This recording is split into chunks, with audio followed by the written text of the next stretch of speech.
National commentary team is back as well, including Shay Adam, who's going to be down here in pit lane with Mark Breda and myself. Shay, some huge stars from around the world are here this weekend. Yeah, guys, and none bigger than Valentino Rossi making his debut with Mountain. Perfect. Something like that? Yep. It's not like that.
They come from all corners of the globe. International stars return to Mount Panorama for an endurance showdown like no other. This is a race that they all want to win. They face the very best of Australia's homegrown talent, piloting the best GT cars on the planet. But even the pros get excited at this stage. Today, it's all about speed. That one flying lap around the mountain in search of the Alan Simonson pole award. The top 10 shootout. He's going to win it. The Empire strikes back. This battle for the Liquid Moly Bathurst 12-hour starts now.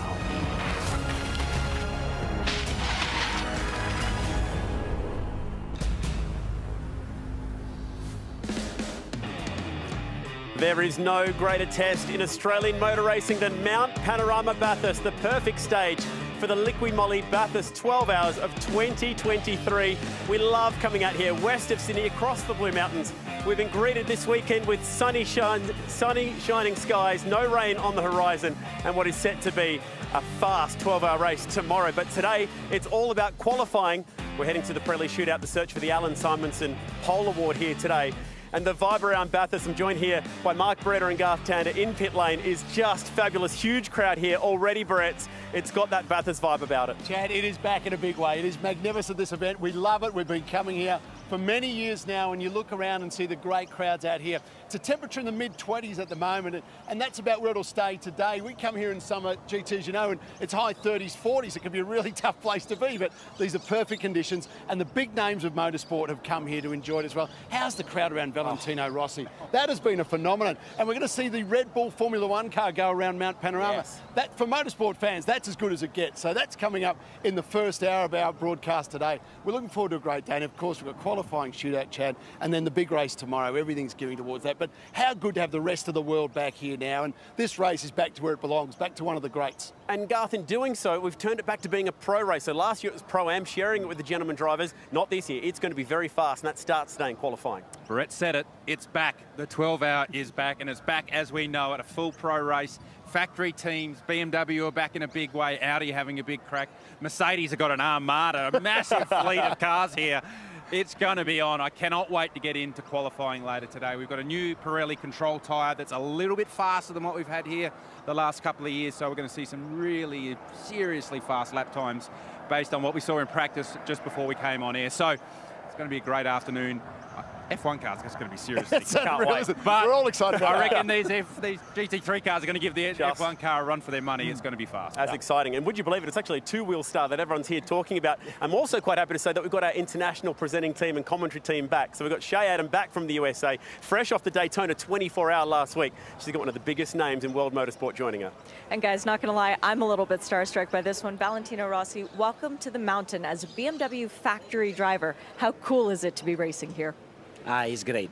It's great. We know very well this track from the simulator because we always play with the PlayStation, you know. And be here for real is a fantastic feeling with the BMW.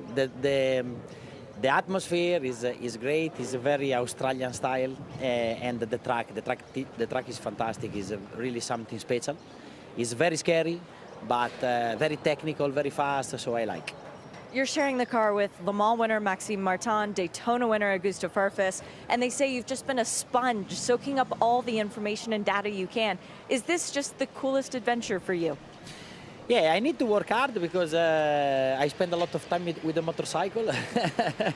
So, and for me it's great to stay in this team and to stay with Maxime and Augusto. And like you say, every practice I can learn a lot from them. And I enjoy. It's a very good car to drive. You have a lot of adrenaline because the car is fast. So we will see. Now we need to understand our potential against the others and try to have a good position in the grid with the qualifying. And we will see tomorrow that anyway will be 12-hour race, so it's very long. And also the start is at 5 in the morning. I don't understand very well why, but it's very particular, yeah. You'll understand tomorrow when you see the pictures for sure. Okay, Valentino, thank you so much. Good luck today. Thank you. Ciao a tutti. Ciao. Oh, Shay, great job. You could just listen to him all day, couldn't you? He is magnificent. And the passion that he brings and the people who are here to see him, the fans who crowd around him everywhere he goes, is just magnificent. Well, you're seeing it right now. One other guy who we are so glad to have back on our team, he is the mind of endurance racing. It's all stored up in the head there, and he brings great passion to this event. Welcome back, John Hindhaugh. Great to have you back at Mount Panorama. I think you built me up a bit there, Barrett. The mind of sports car racing. Oh my goodness me! How about build me up? What do you think? What do you like my new office? Really nice in the Liqui Moly global broadcast booth here, and it is a global broadcast, of course. We're looking bigger and better than ever in terms of the crowd here. The weather's playing its part, and I simply cannot believe that I'm back here again.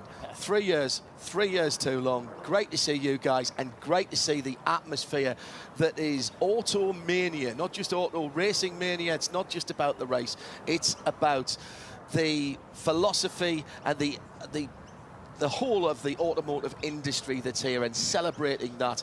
And that's the vibe you're getting here from the mountain, and it's infectious. It is absolutely infectious, Barrett. Fantastic, John. Hey, good to have you back. Look forward to a big day in commentary. Big day yesterday as well, guys. Practice here, 4 sessions. Now, Garth and I, we went up to the top for that final practice session. Always good watching the GT3s whip around. But Garth, it was one of the marked cars that caused the big headlines yesterday. Keith Kosulki was the driver. A really nasty incident. We didn't get all of it yesterday as we were still really setting up for today's coverage. But brake failure at the chase, never a good thing. Yeah, that's there's one place in Australian motorsport, in general, you don't want brake failure. It's the fastest part of the track in Australian motorsport, just on 300k an hour, one of those marked cars. And brake failure for Keith Kosulki. So luckily he was okay. I mean, yeah, obviously worried about being upside down in a car like that. But he's okay. Actually, the biggest injury that he has, I was talking to Ryan McLeod, who's involved with running that car, that he got gravel up his nose. Oh. And it's so actually having to get that gravel removed. So he skidded upside down for a fair while, but he's okay. He spent the night in hospital. Car's in trouble, as you'd expect, but it did its job, kept him safe. Realistically, if the biggest injury you have after brake failure at the end of Conrod Straight is getting a bit of gravel out of your nose, you'd take that, wouldn't you? So thankfully Keith's okay. Hopefully we'll see him at the track either today or tomorrow. But yeah, that car won't be taking part. Speaking of gravel, the guy who was staying in the Ridges Hotel, who has the view overlooking that at ground level, they're still shoveling the gravel out of his room. That's your room, isn't it? No. It is now. Barrett's is on the roof up the top in the penthouse. Yeah, I reckon we might just be calling housekeeping on that one to bring a little bucket and spade along to clean the room up. Yeah, you don't get a better seat in the house than sitting down there watching GT3 cars fly home. We might see more action, of course, in qualifying today. Think back to 2020, we saw some huge incidents here in qualifying. So what have we got lined up for you? A big day at the mountain, a huge afternoon. The Alan Simonson Trophy is up for grabs. You do not want to miss qualifying for the Liqui Moly Bathurst 12 hour, so stick around.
Ronald McDonald House Charities is the official charity partner for the Liqui Moly Bathurst 12 Hour this year. And I'm down here with Rebecca Walsh from the charity right now because we want to talk about a very easy way that the fans can come down to help raise some funds down here. Buying a good old-fashioned McCafe coffee. That's exactly right. We'd love all the punters that are here over the 3 days to come on down and get their coffee fix. There's with our wonderful baristas that are here, and with thanks to the McDonald's crew. McDonald's is one of the major partners of Ronald McDonald House Charities, and we also want to say thank you to Todd and Damon, the local operators, because this wouldn't have happened without them. So please come down, visit the staff, visit the volunteers, grab your coffee and raise much needed funds for Ronald McDonald House Charities. The brilliant thing is the proceeds are going straight to the charity here this weekend. Can you tell us some of the wonderful work that the charity does? Certainly can. So 9,000 families are accommodated each year and every year in Ronald McDonald House Charities Australia, and we provide a home away from home for families that have got a seriously ill child or high-risk pregnancy mums that are away from home in times of stress, and it is not a place that you could choose to come to. You're coming to a place that you need to come to. So all the support that we receive over this weekend is going to support those families in their times of need. Thank you. Brad, I can see your two co-drivers tucking into a Macca's coffee in the background. There's never been a better reason to buy one here at Bathurst. Absolutely. Never a better reason to come down here to the McCafe caravan down at Harris Park and grab yourself a coffee. The beautiful thing about it is everyone loves coffee, and if you come and grab a coffee, you'll also be doing a goodwill deed because you'll be donating 100% of all of the money taken from the coffee to Ronald McDonald House Charity. It must be a proud moment for you as well, because you and Freddie actually have a long-standing relationship with the brand. Yeah, of course. I've been fortunate enough to have our sponsorship from McDonald's with the local guys Todd Bryant and Damon Poole since 2018. So yeah, good long-lasting relationship there for me. And same with Frederick back in Belgium. He's got some local support from the McDonald's franchisees there. I think he's going on maybe 18 years. So it's wonderful for us in the same team to have that sort of joint commitment with McDonald's and yeah, help the Ronald McDonald charity over the 12-hour weekend. Thank you. Thank you. If you can't be here to grab a coffee down here at Harris Park from the McCafe, there's plenty of ways that you can donate from home. You might see that QR code right now. That's the easiest way to donate to Ronald McDonald Charity Houses. And how about this as well? There's an auction running this weekend. Mark Cars Australia, celebrating the arrival of Valentino Rossi, are going to auction off that one-of-a-kind roof from their car. Pirelli are going to donate a tyre that's been signed by the doctor as well. So lots of ways to raise money for a fantastic charity here this weekend at the 12 Hour. So cheers to that. Flat white, please. Chad, thank you. Good afternoon.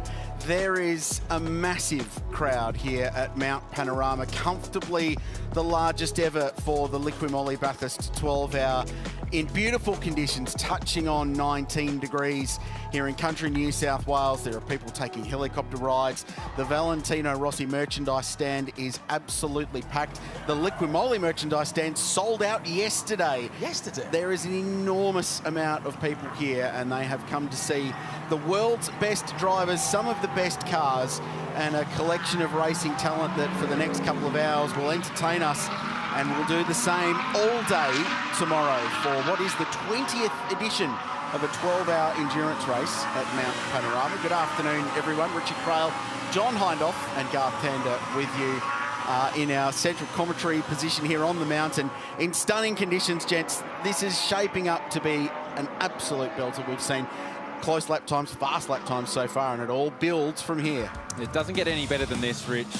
Qualifying at Bathurst, sunny, cool conditions. As a driver, this is what you ask for. This is what you dream of, getting these conditions and having a crack around one of the best 6.2 kilometre stretches of tarmac that you will find in the world. So our bronze drivers, or amateur drivers, taking part in this first session. And there's been a lot of chat, guys, about how you bring the tyre up to temperatures. A new Pirelli control tyre this year. They've used this tyre in Europe, but the local drivers and local teams just struggling to understand what's the best way to bring the tyre in. So probably looking at about lap 3, 4, 5 before we're starting to see some real Hollywood lap times. And it takes 2 to tango 3 in this race, in some cases 4 from an endurance racing point of view, but it will take 2 drivers to make the Pirelli Shootout a little bit later on this afternoon. We'll touch on that in a minute. Currently 18.2 degrees. It's a stunning day, a little bit cool in the breeze and in the shade, which is so unusual for this time of year in Bathurst. But the wind coming due west now. It's a headwind on the pit straight, so into Hell Corner at turn 1. But stunning conditions. A lot of UV being soaked up by the racetrack. all morning, and to get to this point, we've had 6 practice sessions so far. The defending champions have been quickest. They picked up where they left off. Lucas Stoles early this morning punched out 2:02.43 to set the quickest time of all the 6 practice sessions. Mercedes AMG were 1 and 2. Brooker M Racing was 2nd. Chaz Mostert, bit in reserve. We're pretty confident there in the sports bet out here. He was 3rd. Poleman this time 9 months ago when we ran the race in May last year. And Matt Campbell, the hero for Porsche here in 2019, and an Aussie who now races not only for Porsche, the factory, but for Roger Penske as well, was 4th quickest with the Boost Mobile Racing 888 run AMG 5th. Richie Stanaway getting some laps in with his new supercars team nice and early in the year here at Mount Panorama. So that's how we've got to this point. Garth Tander, John Hindhoff. Now we work our way through 2 parts of qualifying to set the 10 to battle it out for the Alan Simonson Perpetual Pole Trophy this afternoon. I've got to say I like this because I like the fact that more than one driver, Garth, has to contribute right from the start, because tomorrow it's not about one driver, is it? No, that's right. I mean, 12-hour racing will often sit back right here, right now, and say, oh, it doesn't really matter where you start. When we get towards the pole shuffle at the end of the day, all the drivers will say it's important to start from the front. But for the amateur drivers, so the bronze and silver rated drivers, it brings them into the game on Saturday afternoon. It's not all about the Hollywood lap times and the big pro drivers having a crack. The bronze drivers, amateur drivers, they need to contribute to the grid position.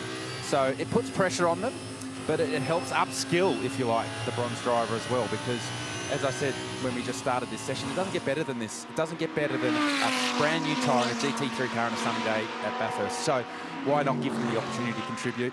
And it brings them into the game. And it starts yesterday morning, Friday morning in practice, that you're already starting to thinking about this session right now, how you use your practice time, how you get your bronze drivers up to speed, how do you make them feel comfortable that when they tighten the belts up and the pressure's on, they can go out and drive efficiently. And we've seen in other series, Garth, that typically your bronze or sometimes even the silver drivers, they don't get to run the car on brand new tyres and low fuel. And the confidence that can give a driver, not just in this session, but going into the race, it's huge. Yeah, absolutely. And I think one thing that GT Racing is starting to do is starting to bring the bronze driver or the amateur driver into the game more and more and more, because factory drivers, they do what they're paid to do, go out, get the most out of the car in any given session.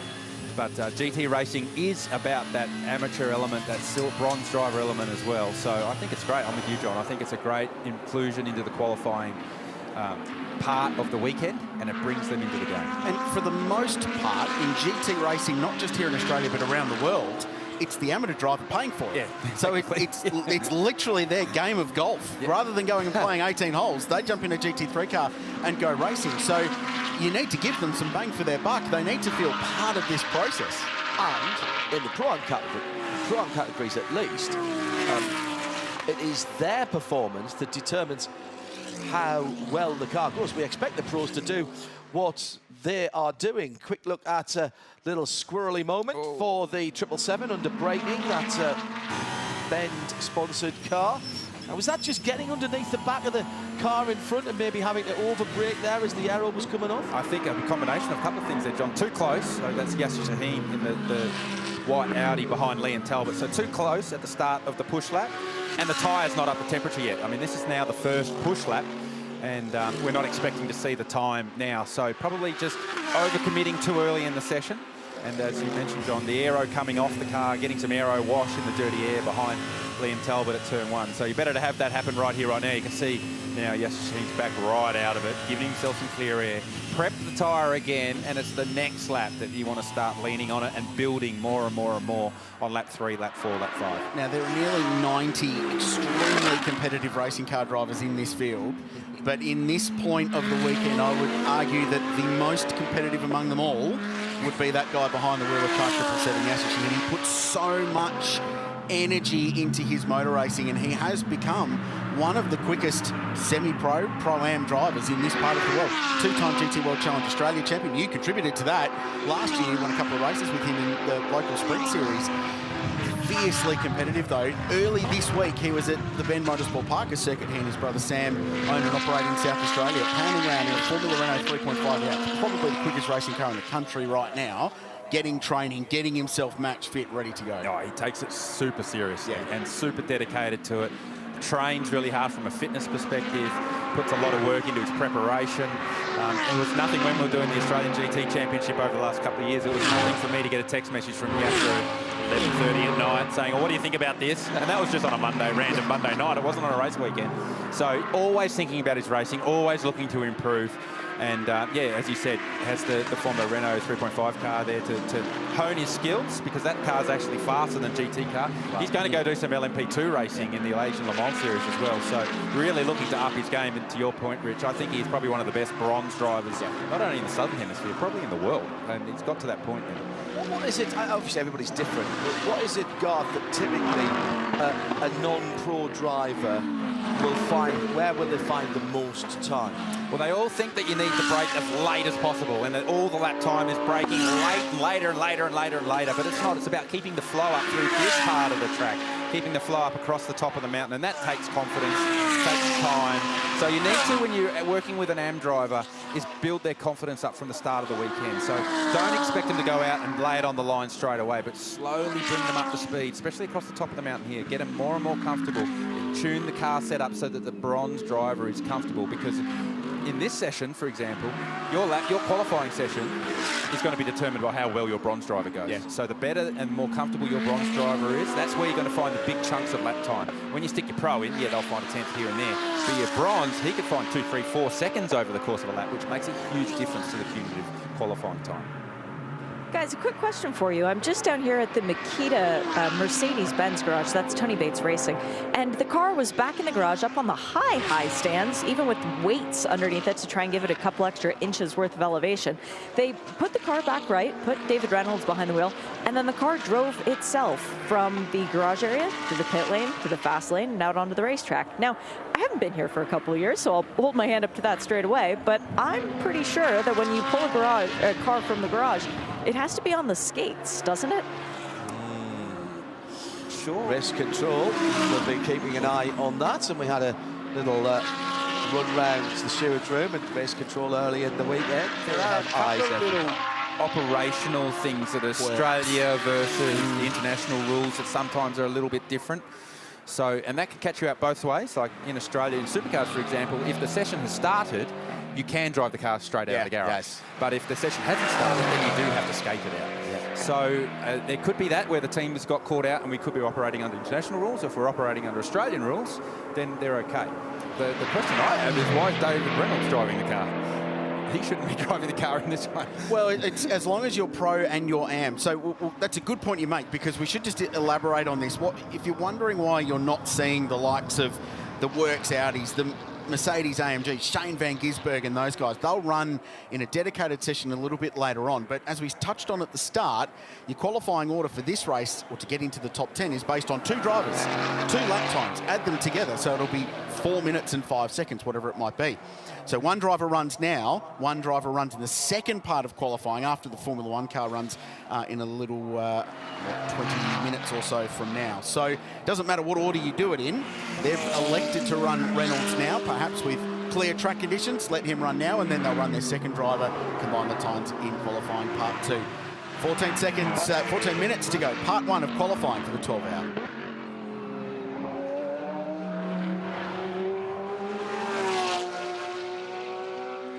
So time to get the fast draw open, and that's exactly what Dylan O'Keefe's done. And happy birthday, Dylan O'Keefe, 25 today, and he's just punched out a 2:03.31 to celebrate. Going on with it, Fastest first sector, fastest second sector. So as he comes to the line now and goes to a 2:02.5. That is a serious lap time when you consider the fastest lap time by the pros in the Sun Energy 1 car was a 2:02.4. So that is in the game. We thought at the end of practice 6 that we would see 2:01s when everyone tightens the belts up and has a proper crack. We'll see 2:01s today for sure, and they'll be well into the runs. That's a good lap by Dylan O'Keefe. That's a very good lap. Aaron Cameron currently scored as second. TCR S5000 racer running full season this year. He's just punched out a 2:03.3. Hadn't driven a GT3 car before this weekend. Very good stuff for the Valmont Racing driver. And the Carrera Cup champion David Wall in third with a 2:04.2 in the only Lamborghini in the field. They've been going along really nicely so far. The other one, now the one we really need to watch, because we want this car in the shootout, let's be honest, is car 65. Liam Talbot behind the wheel now. They've got Chaz Mostert stored away in the back of the garage, wrapped up in cotton wool, ready to go for the pro qualifying session later on. So we were talking about the difference in lap times with the bronze and the amateur drivers, where you could see, that time that O'Keefe's done, that's really opened up the field straight away, because now Liam Talbot's time, although he's 4th at the moment, is 1.8 seconds, close enough, behind Dylan O'Keefe. Chaz Mostert, can he go 1.8 seconds faster than the other driver in that car? Which would be Daniel Gaunt. Dan Gaunt's pretty handy. That then starts bringing him line ball as far as that car. And Dylan, we had an interview with him earlier today before he came on air. He felt that they couldn't get themselves in. And based on the lap time that he's done in that car, he was right. Yes. Just need to keep an eye, if we can, on some of the helmets in these cars. We did have a little bit of interference that you don't twiddle a knob to select who's in the car like you do in some lower series. It's all done from a helmet chip, and there was a wee bit of interference, I think, when the cars were driving out, and it might not exactly be everybody that we're seeing on the timing. If you're following along, by the way, the live timing is available via the Bathurst 12-hour site, and then you can see the same information we've got here in the Liqui Moly Global Broadcast Centre. Definitely Dylan O'Keefe in car 10 and Alan Cameron in 44 is second at the moment. Exit turn 1. Well, that's borderline. You do not want to use much more curb than that, because these cars are so low to the ground, and the curb there on the exit, it just gets away with it. But the cars bottom out on the curbs there, and they effectively become a skateboard without wheels. And you can often find yourself on the way to an accident when the cars are bottoming out on curbs like that, particularly on corner exit, when the tyre re-grips if the car's at the wrong slip angle. Only 4 laps in, and teams have been talking about being really careful, bringing your tyre up slowly and not using the curbs in the early part of your run on a brand new set of tyres. Oh. 10 minutes to go in qualifying, and we've got a car in the tyres. It's the 111 Mark Cars Australia entry. Grant Donaldson is behind the wheel, and the red flag flies immediately. The clock stops. Reminder to teams, park nose in on a 45. No. Paulie Martin, Supercars Operations and Motorsport Operations boss, down in the lane, just talking to the teams and running them through the procedure. So the red flag drops, turn 1. It's funny, isn't it, GT? On paper, the 2 most simple, innocuous corners of this entire racetrack of the 23 are often the ones that cause all the dramas. Well, that's because you think, well, I've got a bit of room up my sleeve here. I can have a crack. There's a nice gravel trap. There's some tyre bundles before the concrete. I can have a bit of a dip down here. So you have a crack, and then you maybe leave a little bit up your sleeve across the top of the mountain where there's less room for it to go wrong. So what happened? No, he's just outbraked himself and it looks like going in. Maybe a little bit of a lock-up. Yeah. Strange one, because it looked like he may have got the inside curb quite early. So also a bit of a problem for the Volante Rosso Motorsport car coming out of the BMW elbow. Did he graze the wall there? Just got the wall. I think that'll be okay. Go on board. You watch the steering wheel as we leave here. Oh, it actually sounded worse from the inside, didn't it, than it looked from the outside. So I dare say there's a couple of buckled wheels there. He was out on Snicko there, wasn't he? There was enough there. Yeah, it's Ross Polakis behind the wheel of the Harold's Volante Rosso racing car. Chad? Speaking of Volante Rosso, guys, I heard you mentioning what's David Reynolds doing out there, and I thought surely it must just be a little timing glitch. But I walked down to the team, and surely enough, David Reynolds is in that car. And they said to me, why is no one else putting their pros out there? And I said, pretty sure you're not allowed to. So they opened up the regs, had another quick look, and it was like, oh, we better tell Tony to put his helmet on. So Tony Bates is now getting ready to hop back into, or for the first time, into that car. And they said, why is Dylan O'Keefe out there? I said, because he's actually a silver rank driver.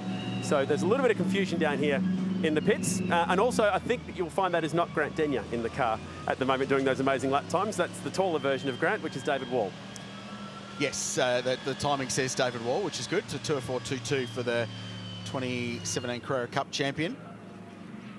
There's a phrase in global GT racing called a sneaky silver. Driver categorization is often a hot point, and drivers are ranked globally in 4 tiers. So platinum, gold, silver, and bronze. Basically, if you're gold and platinum, you're a pro. If you're a silver or a bronze, you're generally judged as an AM driver, an amateur driver, a part-timer. but the Fraser Sneaky Silver is someone who just flies under the radar, but is as talented, as quick over a lap as any of the full-time professionals. And Dylan O'Keefe probably, who's got some Bathurst 1000 starts to his credit and won lots of races. He's a championship contender in Crow Cup in Australia. He probably falls into that categorisation. It can be up-and-coming young drivers as well, yes. under 30s. Yes. There's never a perfect, look, it's not for me to defend driver rankings, but there's never a 100% perfect way of doing this. If you are going to have Pro-Am and Am categories around the world, you have to, therefore, find some way of delineating where the drivers go. It's about age, it's about experience, it's about pace in the car, and it's about what championships you've been involved with and how you've done. Gee, it's not been a great weekend for Mark Cars, has it? No, a fair bit of damage to the front of that one, so not sure we'll see the 111 car again for the remainder of this session. It's just over 10 minutes to go on the clock, as we're still under red flag, awaiting a resumption of this first part of qualifying. It's been a tough weekend, as you touched on, but Mark Cars Australia are doing amazing things, and this car, it's got some more Bathurst notoriety now, so a lot of two-wheeled fans in this team, they decided they wanted to welcome Valentino Rossi to the mountain, so they've got the Doctor logo and his famous MotoGP helmet that all you saw was that poking over the handlebars of, I think it was a Yamaha at the time. What they're going to do, people have signed it, make donations through that website. They're going to cut the roof off this car after the race and auction it off for charity. So, and all of those proceeds will go to Ronald McDonald House Foundation charities, which is a really great cause. So get involved. It's now been a roof that's been involved in a crash at Bathurst, so it's got even more notoriety to it. It's just as well they did the roof, they didn't do the bonnet. True. They would have more character. Yeah, more wouldn't that character. big crease in the middle of it? Barrett's. You just about can't start an endurance race at Bathurst without Grant Denyer being here. GD, good to see you back. Give us an insight into the car. How's it going? We hear good things. Yeah, she's absolutely flying this year. It's had a bit of an upgrade from last year. So a lot of electronic sort of stuff with ABS and traction, which is making it a hell of a lot quicker around here. So as you saw a little bit early on with Tony D'Alberto and now Worley, she's super fast. So we're into the 3s. Tony reckons there's a couple more tenths in it, maybe into the 2s. So that's super fast. So maybe another podium's on the way this year.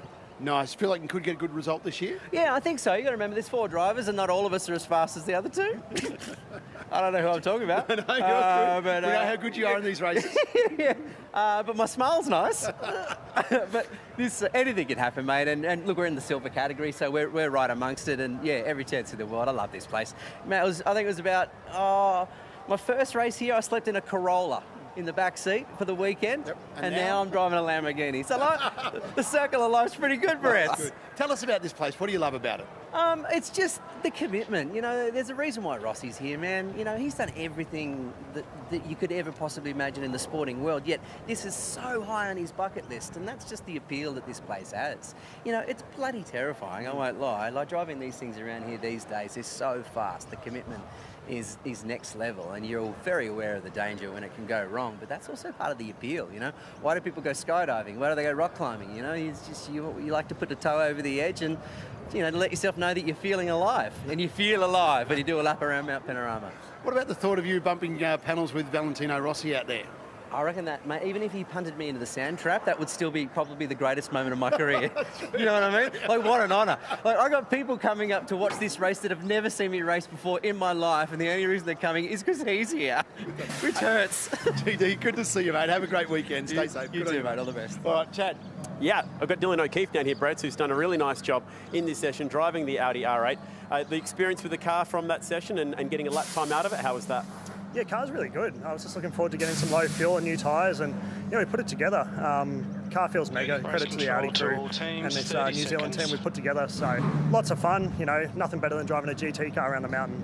We're going green in 30 seconds. Why are you not in the car?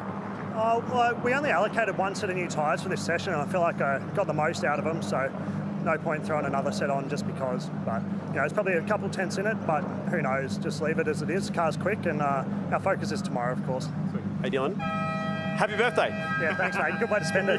25 today. Well done, mate. Thank you. Cheers. That's some birthday present isn't it? Getting back to green flag racing with 10.5, green flag qualifying, 10.5 to go. The clock was stopped during that. Garth Tander alongside Richard Krill and me, John Hindhaugh, in the Liquid Moly Global Broadcast booth. It's the Lego Bathurst movie. Yeah, we could put that together. Now, you were up the top of the mountain yesterday. Tell me, is it more sketchy in the car or standing trackside and watching these GT3s coming through? It's actually quite a different perspective. Obviously, driving the car, you have an appreciation of how close you run the car to the walls and the speed that you're carrying across the top. But the cars actually look far more settled than they feel.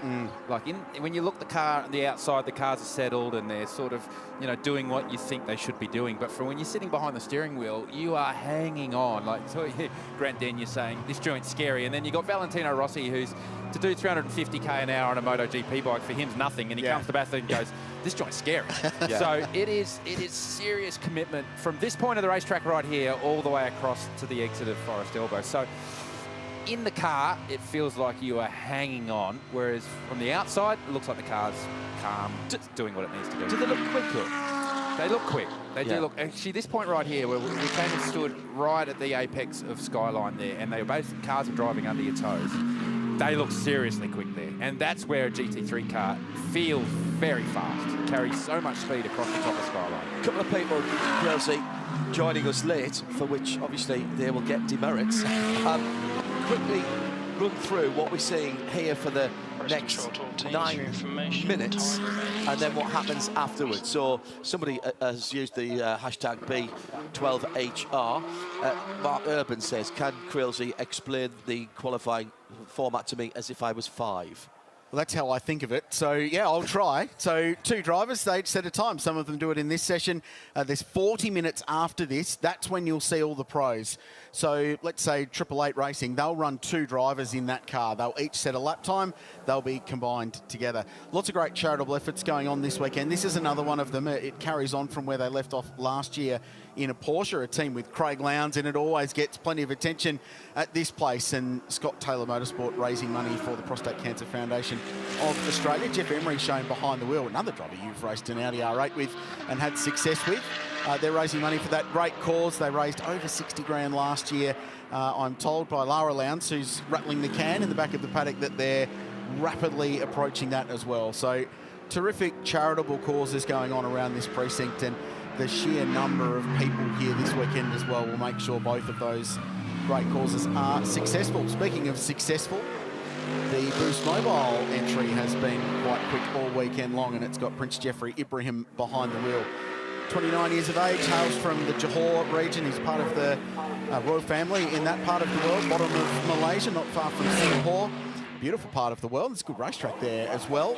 And he has been coming on in leaps and bounds. And I had a quick chat to 888 this morning, and they said feeling pretty confident at the moment after the build-up to this weekend. A lot of seat time in the car in the off-season. Raced here at the end of last year in a 3-hour GT3 Enduro, which he and Brock Feeney had great success in. So he's in a good place. He's the AM driver in this Pro-Am combination, and will share the Boost Mobile number 99 car with Richie Stanaway, of course, who's been doing a nice stuff, and some bloke like Jamie Whincup, who goes okay around this place. Yeah, good combination of drivers. Actually, it's Jeffrey's birthday tomorrow, so not a bad way to spend your birthday at Bathurst. A few birthdays getting around this weekend, so happy birthday, Jeffrey. And yeah, as you said, Rich, done a lot of racing now here in the Australian GT Championship, racing in the Asian GP Championship as well. Really, throwing everything at it, really trying to continue to improve his skill set and his time in the car, and measures himself against the pros as you'd expect, and just continues to get better and better and better and better. So big ask, big ask when you're part of a royal family and there's a whole entourage and there's a whole thing that goes on in the background that he needs to deal with to be able to switch off from all that and then switch on the race car driver brain. There's a lot going on in his world, and it's really cool that he chooses to race here in Australia. So he and his brother Abu ran 2 cars at a couple of rounds last year. I think at 888 there should be a party tonight because Maxi Gott's birthday today as well. That's great. Yes, well, yeah. Is it just me? Have we not had any invitations to any of these things? There's been no cake delivered to the top. No. Throw it out there, John. Yeah, for sure. So Dylan O'Keefe remains on top. That car number 10 still in pit lane. That Audi JV there between Audi Sport Custom Racing Australia, North Performance Centre, and International Motorsport, a Kiwi team. Memory serves, International Motorsport came out here, Super Touring 1000, running one of the New Zealand Schedule S. Yeah, BMWs. They used to be a big BMW team in New Zealand. Have switched over to the Audi GT3 program. Yeah, great to have them here. And Aaron Cameron in pit lane for Valmont Racing in the 44 car with one of the most out there liveries in the field. It's a car you never met. It's got pink and aqua and bright yellow. Look, Tell it's sponsored by a paint company. Correct, exactly. And Aaron Cameron in second place with a 3-0. But with 4 minutes and 50 seconds to go in this phase of qualifying, not sure we'll see them. In third is Theo Konduras, the Canberran Superbarn Supermarkets. They've got David Russell to plug into the 47 car for the second part of qualifying. They could be one of the cars we're looking to make the shootout. There are 8 pro cars. Now, we expect them all to make the shootout, but there'll be a couple of spots right on the very edge that could be nervously watching on, and that 47 car could be one of them. You guys mentioned Aaron Cameron in the 44 Valmont Mercedes. Well, this silver class car sitting very patiently in the pit lane does not look like it's going to go back out in this session, but Aaron Cameron still waiting just in case they decide to give him one more lap of the mountain, and he was just playing the drums on the steering wheel to try and keep himself engaged. So not yet getting out of the car, but not yet deciding that, hey, I'm done. We're just catching our breath. In the commentary box, the best race car reaction was Garth Tander flinching away from the TV as poor old David Wall tried to thread his way through an Audi. Send these to a memo that tomorrow is race day. Today we're just qualifying, boys. Just get yourself a bit of track position, go and do your own thing. Oh, bit of flash of the headlight in that tribute livery, which we've seen before here. A bit of GRT, Grasser Racing, Lamborghini green on that car this year with the BASF tape livery that I remember from years ago. As the pass is made, the end of Mountain Straight. Looks like Theo Konduras rolled out of it. Yeah. I think it's a smart move, because I think, to be honest, David Wall's probably got a bit more potential lap time-wise, and with 3 minutes to go in this session, put yourself behind the fastest car, use them as a carrot and try and drive up to the back of them. Yeah, Wally, that was a personal best lap, jumped to third in this session with a 3.7, but gave away about 4/10 in the final sector, which was everything we've just explained. Liam Talbot, we're having a look at the 65 car, because on his warm-up lap, he set his personal best and indeed the fastest final sector of anybody for the session so far. So was clearly warming himself up for a push lap in this Sportsbet Audi. So he'll share this with his old-time mate, Fraser Ross, who won a one-make Porsche Championship a couple of years ago, Porsche Sprint Challenge, and of course, Chaz Mostert, who was on outright pole position here last year when it was a Pro-Am race right throughout the field. So let's see what Liam can do. Personal best in the middle sector for this car, just the final to go. He needs to get somewhere in the mid-3s now to make sure this car remains in the game when Chaz Mostert drives it in part 2 of qualifying a little bit later on, so they can hopefully make the shootout. Because if they make the shootout, 100% a chance for pole position. Yeah, and that's, I think that is the great thing, but that's what we were saying earlier, wasn't it? That the AM driver, the non-pro driver, has to contribute at this point and try and get the car into a position where they can challenge. If they can get into the shootout, then, you know, all to play for at that point. 4-0. Yeah.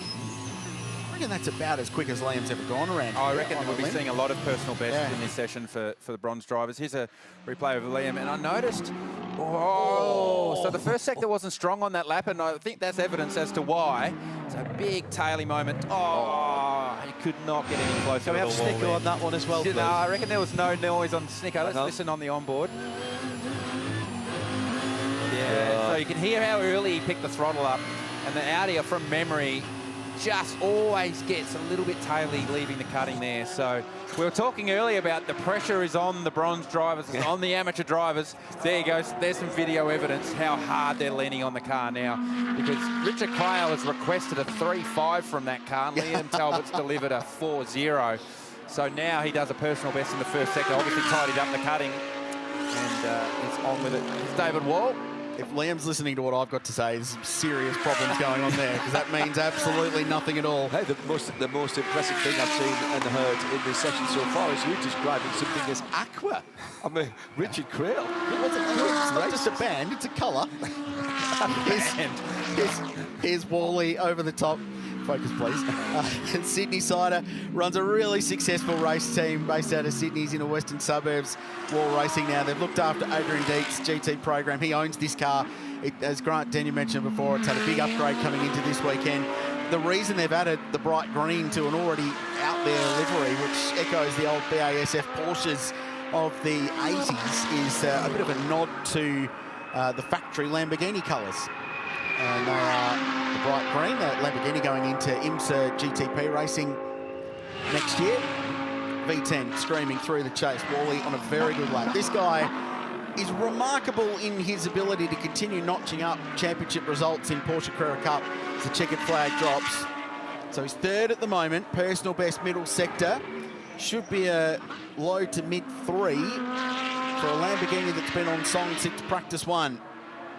It's a 2:03.4. Good lap for David Wall. Locks them into third place. Liam Talbot got into the 3s. He did a 3.9 on his final lap. So Chazzy Mostert's going to have to find a decent chunk of time in that car. If anyone can do it, to be fair, could be him. Chazzy will have a dip. And Brad Schumacher on screen. Doesn't get any more local than Brad Schumacher. He is a Bathurst local. Has driven this car in a previous generation specification Audi, but has fully upgraded to the current spec for this weekend, sharing the car with Fred Vervish and James Golding. Yeah, and if you're not sure what the differences are, a lot of them are under the skin, but one you can spot is the reverse swan neck mount on the rear wing, just to clean up the airflow across that rear wing. There's one or two details as well to make the car more serviceable for endurance. One of the great things as a driver they included in the upgrade, it's got air conditioning now, the Audi. Fantastic. We've been years without air conditioning. Being jealous of the Mercedes guys with air conditioning. Audi's got aircon now. There are going to be a bunch of drivers in this session who go away going, I've just driven the fastest lap of my life at this place, and I'm 5th. And that could be Brad Schumacher at the moment. It's been a good one. He's going to get very close to the 3s here, but right now this car sits in the qualifying leaderboard. The checkered flag is out. A few more cars to cross the line. Schumacher does a 2:04.5, so gave away a little bit of time across the top of Mount Panorama on that lap. He'll end up 6th. Dylan O'Keefe the quickest. Is Liam on another lap? No, he crossed the line. Checkered flag done. Rolled out of it. So as qualifying stands right now, car number 10, Dylan O'Keefe, with a sensational lap on his 25th birthday, with a 2:02.56. That is properly going in a GT3 car at Mount Panorama. Aaron Cameron 2nd, David Wall 3rd. But remember, there's another 40 minutes to come a little bit later on this afternoon. Liam waving to Charlie and the kids at home, who will be affixed to the television. No bigger motor racing fan. Hello to those guys watching on up there in Brisbane. And he rolls into pit lane. So, part 1 qualifying done. I think the standout has to be, the performance from Aaron Cameron, first time in a GT3 car, but that lap from Dylan O'Keefe. Dylan O'Keefe's lap, that's within a 10th of some of the best GT3 drivers in the world, what we saw them do in practice earlier today. So, Lucas Stoltz did a 2:02.48, I think it was, in practice 6, and to Dylan O'Keefe to go out and do a 2:02.56. He'll lay his head on the pillow tonight, very, very happy with his work done today. And he'll keep that replay on his laptop. He'll watch that one back plenty of times. So only half of the story done. That sounds like a race car driver who's done that before, by the way. With another half to come over 40 minutes a little bit later on this afternoon. We put this time together with the time they set in qualifying 2. The pro cars yet to fire as well at Mount Panorama. Can we get into the 1s today?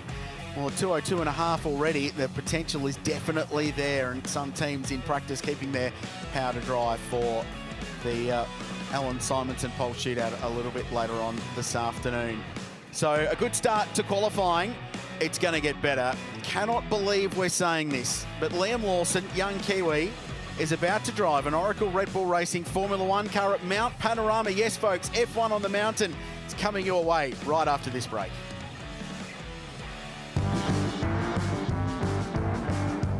Shannon's Insurance are giving 12-hour enthusiasts the chance to view big from the Super Rig here at Harris Park. This is the coolest spot to watch the Liqui Moly Bathurst 12-hour, because not only does it have an excellent view of turn 23, the final corner here on track, but there is so much to do and plenty of ways to enjoy the 12-hour down here. I'm going to show you around.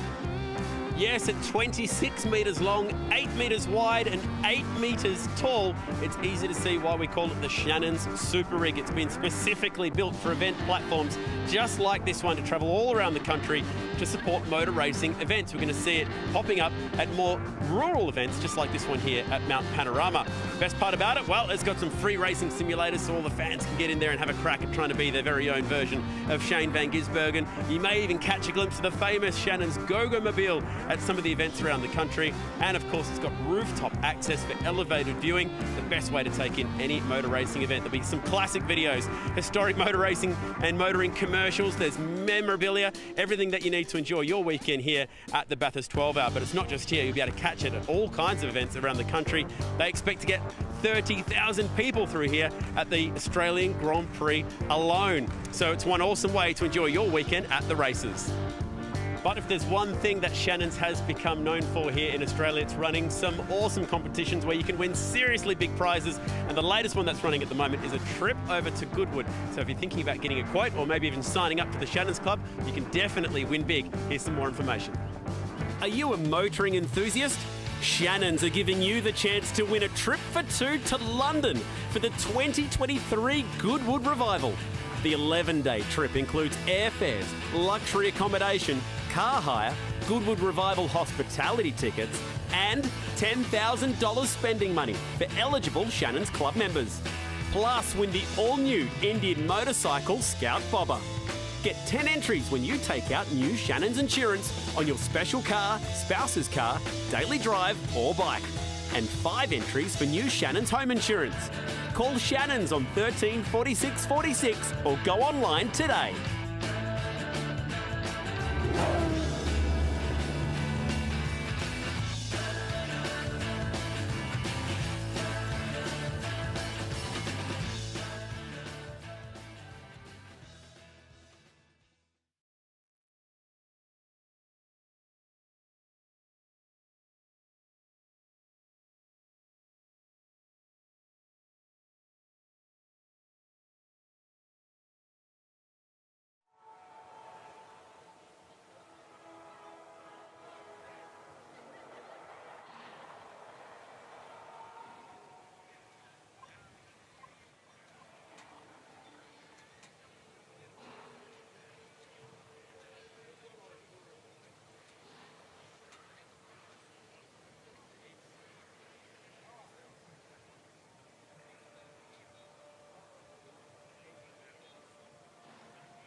And the 2019 Liquid Moly 12 Hours at Bathurst is underway. Let's start things off with 2019 with the Repco Rewind. Matt Campbell, getting in the car for your last stint, knowing you have a shot at winning the race. What was going through your mind?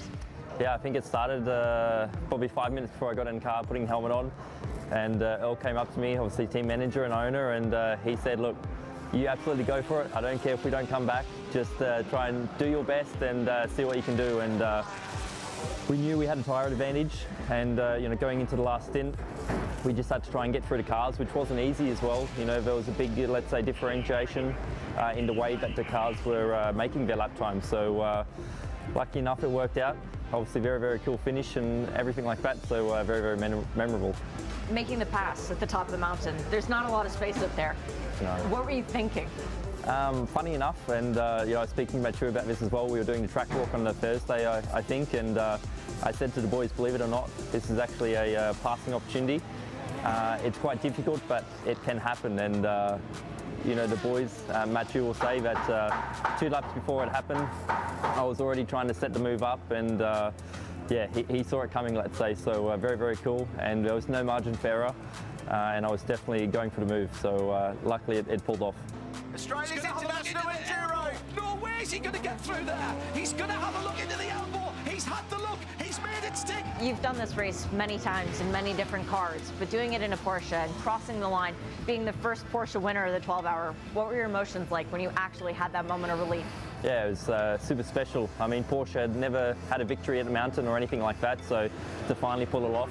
And also, I think the whole backstory of the weekend and the lead up, with Earl's team, the first ever proper GT event, only about 6 months or 6 weeks, in preparation. So very short time frame, and for it to all finally pull off and pay off, it was a very, very cool weekend and experience, that's for sure. So I'd come very close before, a couple of times in a Pro-Am car, a second and a third, so to finally pull it off in a Pro, it was really, really cool.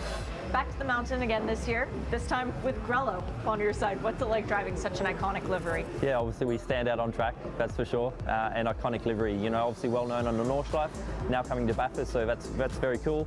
And it's the last ever race of this generation of car as well, so hopefully we can send it off in the same way that we did the last generation of car with a victory, and yeah, that'd be a nice way to end off its career. Mathieu Jaminet, Porsche factory driver for many years. You've won almost every big race you've participated in, but not yet Bathurst. What is it that keeps bringing you back to this race? Yeah, I believe this race is very special. Tractor characteristics are very unique. You're racing up a mountain and going down, so that's this kind of a race and kind of a racetrack that are very, very emotional when you drive. To be here with such a legendary Porsche team as Manthey and representing Grello, have you felt the fan favorite coming into your effect? Yeah, I'm not sure the fans are actually very used to here to the Grello, but maybe if we win the race, they're gonna be. But that's for sure very, very special for us drivers to come with the Manthey team and the Grello colors, which have been super successful over there on the Nordschleife. And yeah, this car had great history, so now it's up to us to make it happen here and make the team proud. What's your favorite part of the 12-hour race? Favorite part of the 12-hour race, I believe the finish. Yeah. I like when the finish are tight, here it's a little bit of a kind of a US racing style race where there is always kind of a late yellow which shuffles the things, and you need to race hard to the end. So yeah, I'm usually a fighter, if I can say. So if I can be close to the finish and fighting all the cars, that's always the favorite part of the end, yeah.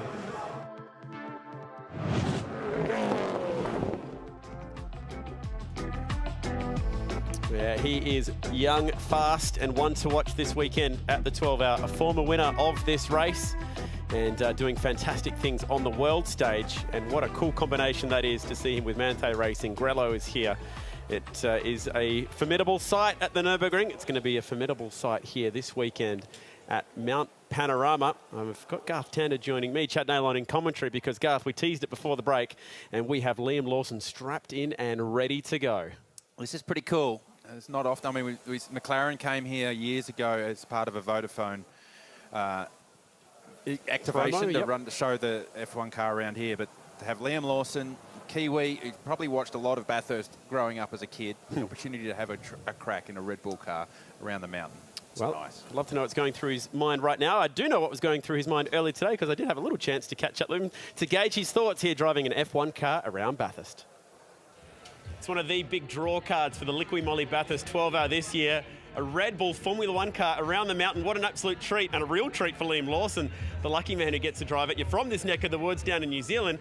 Happy to see you here in Bathurst. What an opportunity. Yeah, you said it right. It is a crazy opportunity. I've never been here before, so I raced obviously back in F4 a couple of years ago, but we never came here obviously. So for me, it's going to be a cool experience. It's one that to drive this car firstly is a dream come true for me. I grew up watching it and over the years that Red Bull dominated. So, and to drive it here, I think it hasn't really sunk in yet until I actually get in and do it. Then it'll become more real.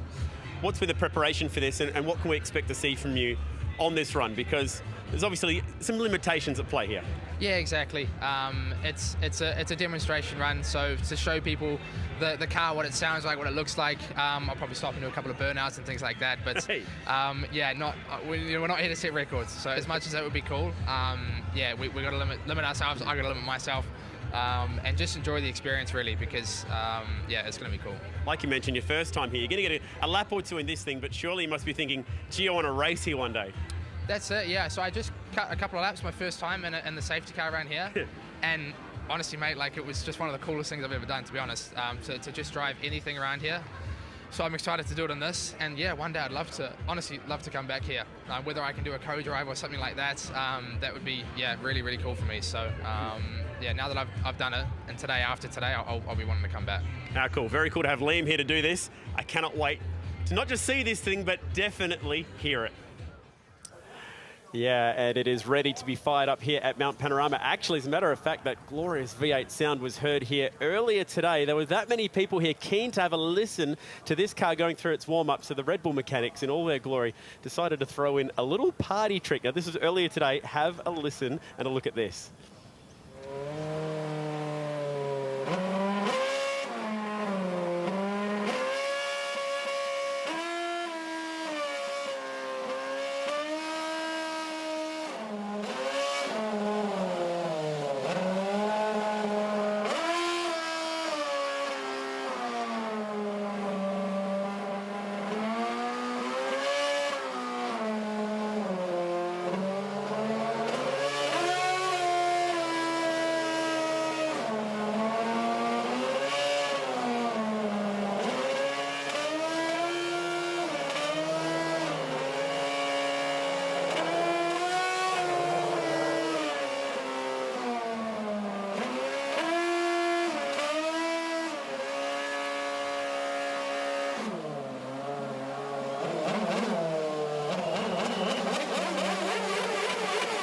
I love it.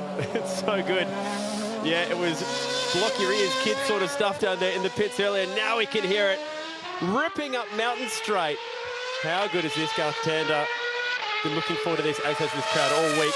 That doesn't get you patriotic. I don't know what will, hearing the Aussie national anthem sung by a Formula One car. Seriously cool. So, Liam, I think there was a bit of anxiety amongst the lead up to this, and you just saw as the car came down pit lane, everyone out of the garages. So, he had not done a lot of laps around Mount Panorama in anything. He said he did a couple of side laps in the safety car. Now he's going to straight into it in F1 car. You can even see first time up Mountain Straight, over the hump, back right out of it. Just making sure that nothing goes wrong when he does this explorationally first warm-up lap in the RB9. And seriously, this is bucket list stuff for the kids to be able to get this opportunity. He's only 20 years old. He turns 21 next week. He's from Hastings in New Zealand. He's only just been given the promotion to reserve driver. So you can imagine the nerves right now. Now, what's he doing here, guys? Oh, he's warming up the tyres. That's one way to do it. He knows the ticket to the heart of the crowd on the top of the mountain. If he's not going to break a lap record today, he's definitely going to appease the fans whatever way he can. There's going to be cameras everywhere. Now, you mentioned we did have, once upon a time, Jenson Button here, 2011, and also Craig Lowndes. They did a 148.4 on that day. Lowndes did a 150.0. Very, very fast around here. Barrett Kippercar will do a 203, 204. Seen in the 12-hour that last session, 202s. Now, this is not about the lap time. They just want to make sure that everyone's aware that it's a demonstration run and a chance to hear this thing. Now, I'm just going to shut up for a second because I want to hear this thing down Conrod.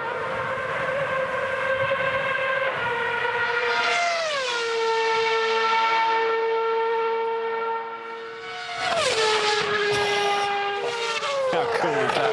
I had a chat to the mechanics this morning, and I said, this thing revs to 18,000, doesn't it? You're gonna rev it all the way out to 18,000? They went, no, we've backed it off today. Just 17.5. So just, Because that makes a difference. 17,500 RPM. Here we go, watch out. Down at Murray's. Now, this is new. F1 Donuts at the mountain. Quickly once around in front of the fans, gasses it up. This is awesome. We're going to get a little bit more tyre warming down here at turn 1. So a little bit more about this car. It was the 2011 RB7. Of course, it's got that glorious V8 in it. 750 horsepower, 600.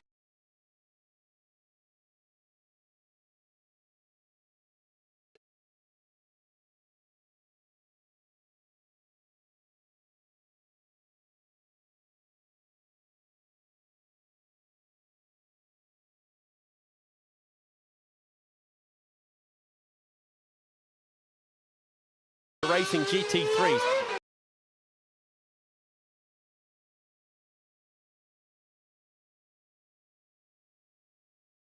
Dream about it, Mount Panorama.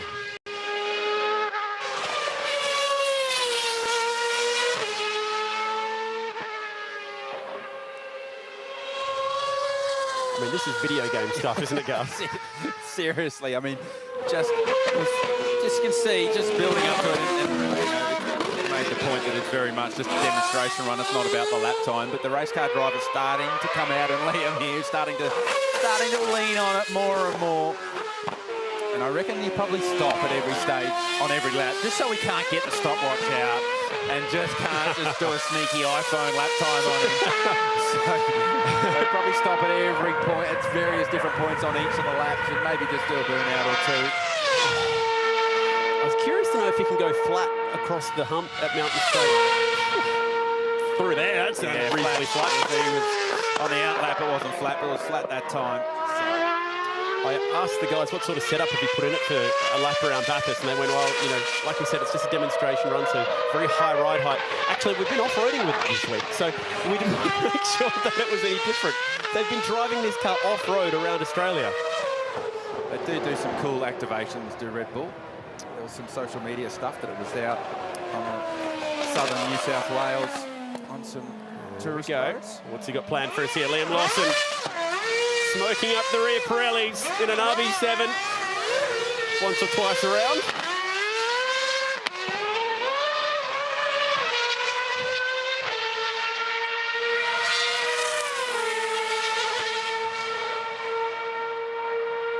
Yep, he was flat over the hump that lap. Perfect. Matt Campbell's appreciating the sights and sound from pit lane. Definitely feel like from our vantage point, it's less is more from us right now with this glorious sound. It's like a computer game, isn't it, Chad? Because it's such a foreign race car to see on our screens at Bathurst. I mean, we all do this in iRacing and all the rest of it. We all drive F1 cars around here in the virtual world, but to see it in real life, it's quite surreal. Get the grape. That would be impressive if it got the famous metal grape. Look at that. Cross McPhillamy. Now, Skyline, Brock Skyline. How do we go through the dipper? Careful on the curves. Easy on the throttle. Third and fourth gear up towards the elbow. Listen for the power to come on here onto Conrod Straight.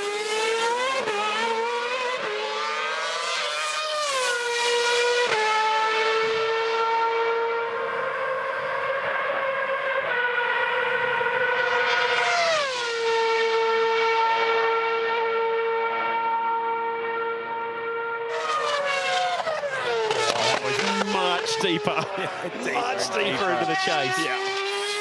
Up a gear that lap too, so starting to carry more road speed on each lap.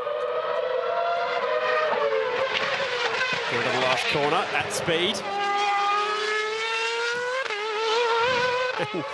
breaking into a little bit of wheel spin at the exit. Setting off on another lap, Liam Lawson. A sight and sound to behold.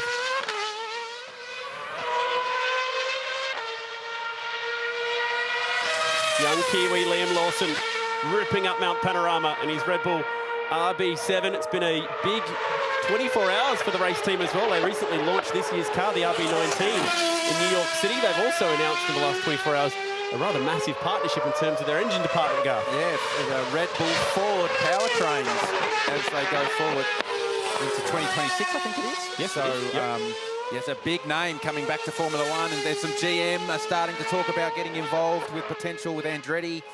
So the American market clearly in Formula One continues to get bigger and bigger and bigger, and to have a name like Ford re-enter Formula One. Audi are coming into Formula One, Mercedes obviously, so there's some serious heavy hitters continue to improve. I think we're laying it on the line a little bit more on this chat. Yeah. This lap, there's a bit more commitment from Liam Lawson as he starts to understand just which way this racetrack goes and just how to pilot an F1 car around here. I mean, this is a tall order, isn't it? Young kid, about to turn 21, never been to Mount Panorama, and here's the keys to a seriously significant Formula One car. Go and have a crack. It is a demonstration run, but it looks like this lap we're having a bit more of a push. Listen to the V8. Eating up Conrod. You get the feeling this is going to be seen around the world as well. A demonstration run, and Liam Lawson rolling out of it. Is he going to take the pit entry here on driver's left? Yeah. Oh, how cool was that? That's cool. Well, had he completed that lap, I reckon he was heading sub 2 minutes then. It was on it. There's only ever been 4 vehicles that have ever gone around this place under 2 minutes. It's an illustrious list. We're not going to be able to add that one. I think a few people would have had the stopwatch out. We'll never truly know the number, but I think he was pretty close to the 2 minute mark by the time he'd reached pit lane. People here in Bathurst, everybody out of the garages. It's Greg Murphy-esque down here at the moment. Have a look at this. And he has lit up not just the venue, but the crowd, the garages, competitors, everyone's out here to have a look at this thing. I just love it, just all goes silent, Garth. Well, that was something to remember. The crowd love it. Crowd, yeah. That's a pretty cool thing. Pretty cool thing to witness live, an F1 car on the mountain. Here he is making his way through the Audi cutting. Like I said, it's a surreal vision when you're watching in real life an F1 car around Mount Panorama. How cool is that? Well, Richard Crowell will be back in the commentary box soon. His ears would have been bleeding from standing on top of the roof, just lapping up every single decibel. How cool was that? Well done, Liam Lawson. We wish him well for his Super Formula campaign in Japan. We've got qualifying part 2 coming up very soon. But on the way out, we did something very cool earlier in the week here. Track to Town. It's become such a popular part of the weekend here at the 12 Hour. And Shay and I were right amongst all the festivities.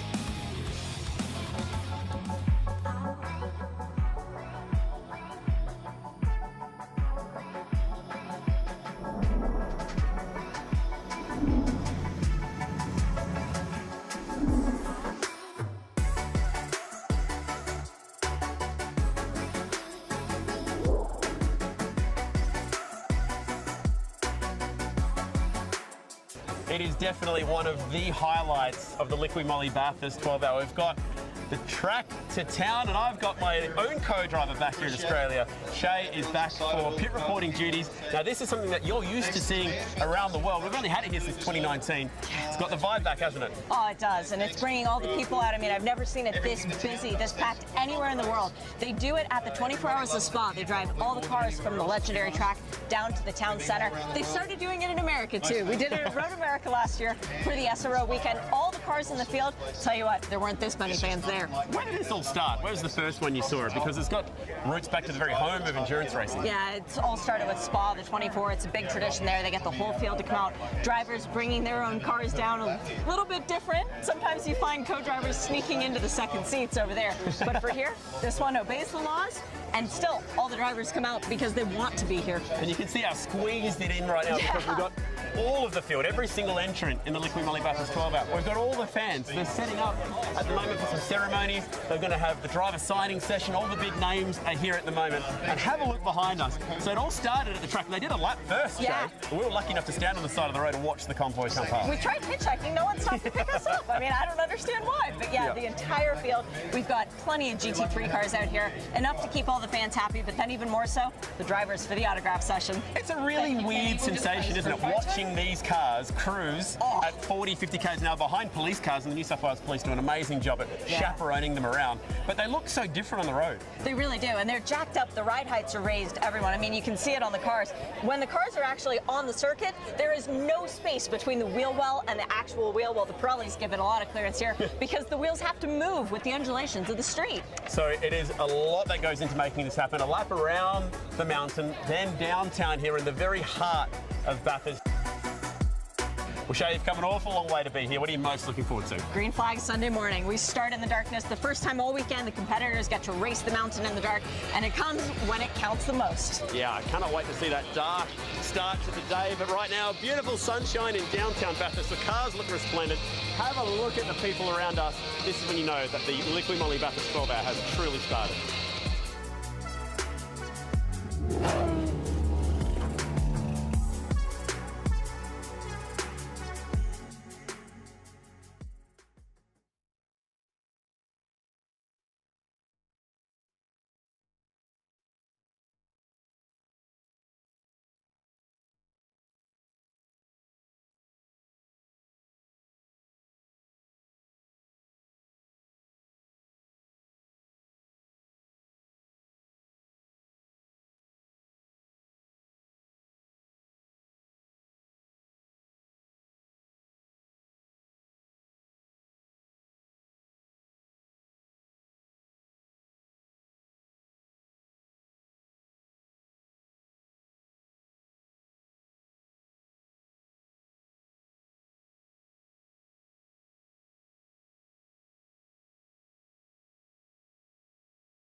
On the banks of the beautiful Macquarie River in the central tablelands here of New South Wales lies the vibrant regional centre that is Bathurst, the perfect mix of old and new heritage-listed buildings, historical mansions, quirky bars and restaurants, seen a few of those this trip, arts, crafts, music events.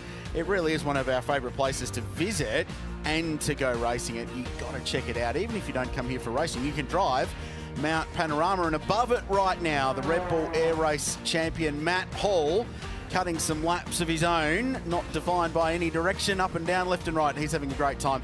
Thanks to Red Bull for helping get Matt here, putting on a great show, and he'll be flying again a little bit later on today. Speaking of flying, Liam Lawson was doing that, and Mark Brett has found him. Well, Liam Lawson, hot out of the Red Bull car after a lap round Mount Panorama. We talked earlier today, you said this was a dream. Did the reality live up to the dream? It was cooler.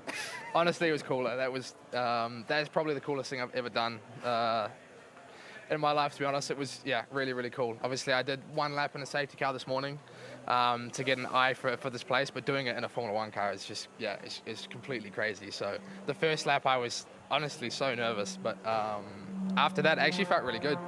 So. Crowd absolutely loved it. Favourite part of Mount Panorama? You had a good run down Conrod? Yeah, it was flat. It's like completely flat through the chase, braking at like probably 120, 130 metres, something like that. So, yeah, actually the car was really, really good. It handled the bumps really well. Over the top was really fast. Yeah, that was very, very cool. You've done a lot of things already in your career, but how do you rate this?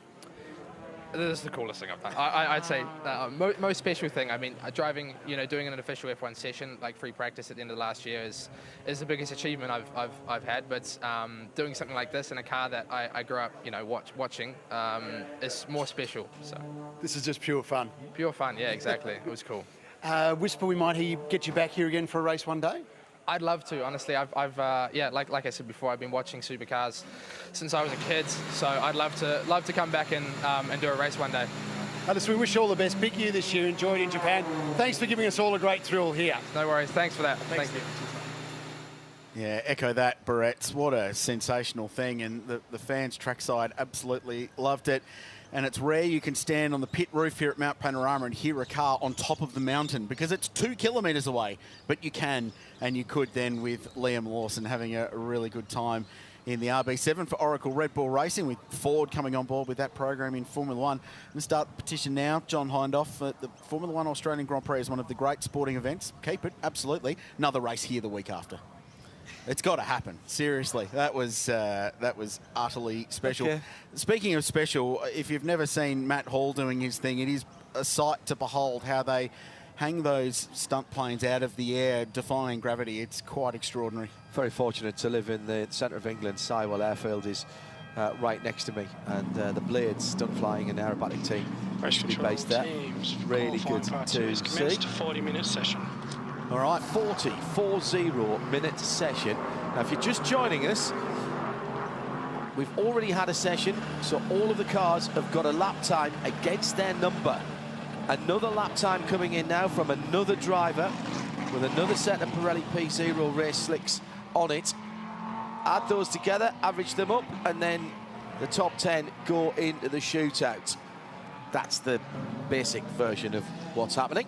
So the basic understanding, there are 8 pro cars in this field with all professional driving combinations. Some of the best GT drivers and sports car drivers from around the world. We expect all 8 of them, barring mishap in this session, to make the Pirelli Shootout, which leaves 2 spots up for grabs from the efforts we've already seen in part 1 of qualifying. So that lap from Dylan O'Keefe, Garth Tander, could prove to be very, very valuable in elevating that car. The number 10 Myland Team IMS entry, and g'day to everyone watching via our friends from Sky Sports New Zealand who'll be enjoying this.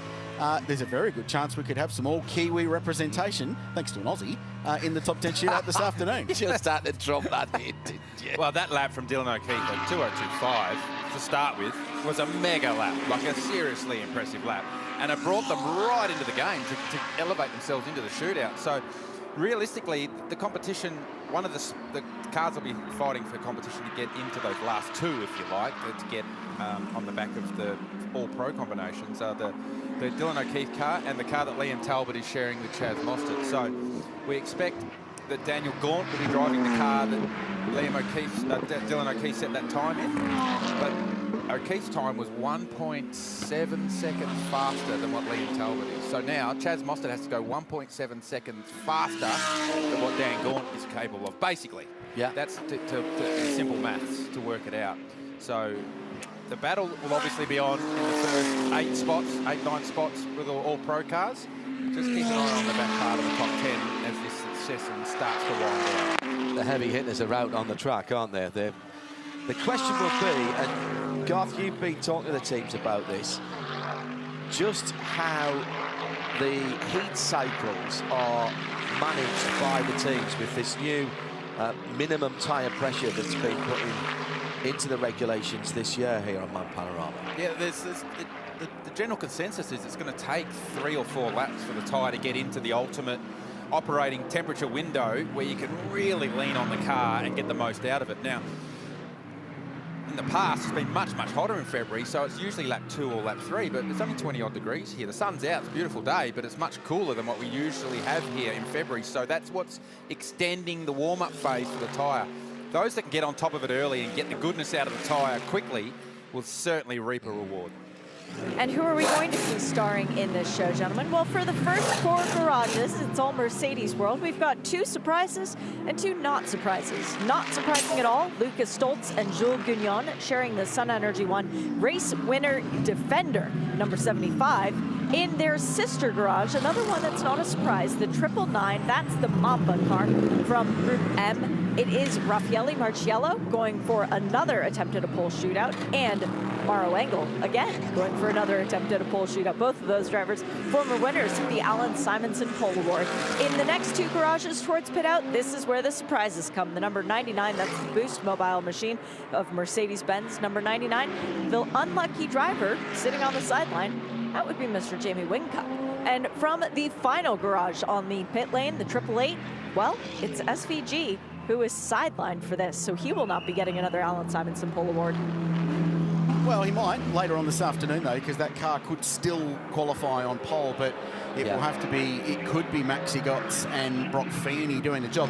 I tell you what, you know you're in a decent position when you can afford to just keep Jamie Whincup wrapped up in cotton wool and not put him in a race car at Mount Panorama. So the question that I would be meaning to ask, and we've been distracted every time I was going to ask it. So you've got 2 drivers doing their laps.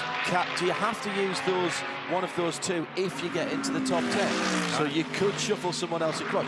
It's not optimum, of course, Garth, because that driver wouldn't have knowledge of the circuit. Yeah, ultimately you would use one of the drivers that you use in this session right now because they're in the grooves, they've lent on the car, they understand the car balance. But, you know, take the 888 car, if Maxi Gotts and Brock Feeney set the time in this one, it wouldn't be a big ask to put Shane Van Gisbergen and tell him go have a crack, and you'd probably put it on pole. So, you know, when you've got a driver sitting in there or Jamie Whincup, I'm not surprised that Stanaway's in the 99 car. I mean, obviously he has huge experience here at Bathurst. He's driven here plenty. He's raced GP2, but when he finished his GP2 career, he became an Aston Martin factory driver and drove GT cars for Aston Martin in Europe. So driving a front-engine GT car is not foreign to Richie Stanaway. So he knows the track. He knows how to get the most out of a front-engine GT car. So I'm not surprised that he's fast and running this car. So the leaderboard left of screen under the clock for this second qualifying session is as they run now in this session. So we'll be able to tell you the hero numbers. So if anyone gets into the ones, we'll be able to get excited about it. What we will evolve over the session is the combined time, the aggregate time combined of 2 drivers. We'll be able to confirm that after this session, and we'll give you the list of 10 starters for the Pirelli Shootout later on this afternoon. So it's all going to build across the course of the afternoon to get to that point where we've got 15 minutes left in the day, hopefully a really fast racetrack, and 5 of the best GT and all supercars drivers in the world in very, very fast racing cars going at it, which is exactly what you want on a Saturday afternoon at Mount Panorama. Just watching at the moment the timing screen, because we've had 1 push lap or 1 preparation lap, if you like, and there's quite a wide and varied preparation phase in the tyres all they're over. Mauro Engel's on screen. He will go to the top at the end of this lap. And I'm just curious as to what this lap time will be. Goes to the top with a 1.7. So he said, well, we're going to get to the ones. He didn't muck around, straight into the ones. So that's lap 2 of the push lap. So his first preparation lap was a 6.5. So he very purposefully didn't lean on the tyre, but warmed the tyre and then got the most out of it on that second push lap, which was his real first push lap, if you like. So Mostert, Sportsbet Audi. This hasn't been the fastest of laps. It will jump him up the order. It's in the 3s, so building up. But remember, like Garth was saying, different cars will build up differently. The Porsche teams were telling me yesterday it was 2 laps at least of preparation before you push hard. Otherwise, it absolutely kills the tyre. I think it's the front engine cars that have got a slight advantage in the tyre warm-up phase because they've got the weight over the front axle, and it's the front tyre that's the limiting factor as the tyre comes into the operating window. So the front engine cars, I feel like, will get up to temperature more quickly. Maro Engel proved that with the front engine Mercedes straight to the top. Another car that's going very fast right now is the car we're on board with, Sheldon van der Linde. He's fastest across the top with a second sector across the top of the mountain, and comes to the end. What does he do? Second, oh, it's Augusto Farfus. So 2-1.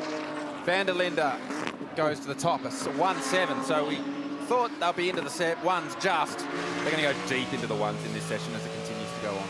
And this afternoon when we go for the top 10 shootout, we're looking at each other knowing what we're about to say. I'm not going to say it. I'm leaving it out there. I don't want to do it either. I'm leaving it out there. I am leaving it out there. Don't you look at me like that, Mr. Tander. I've not worked with you before.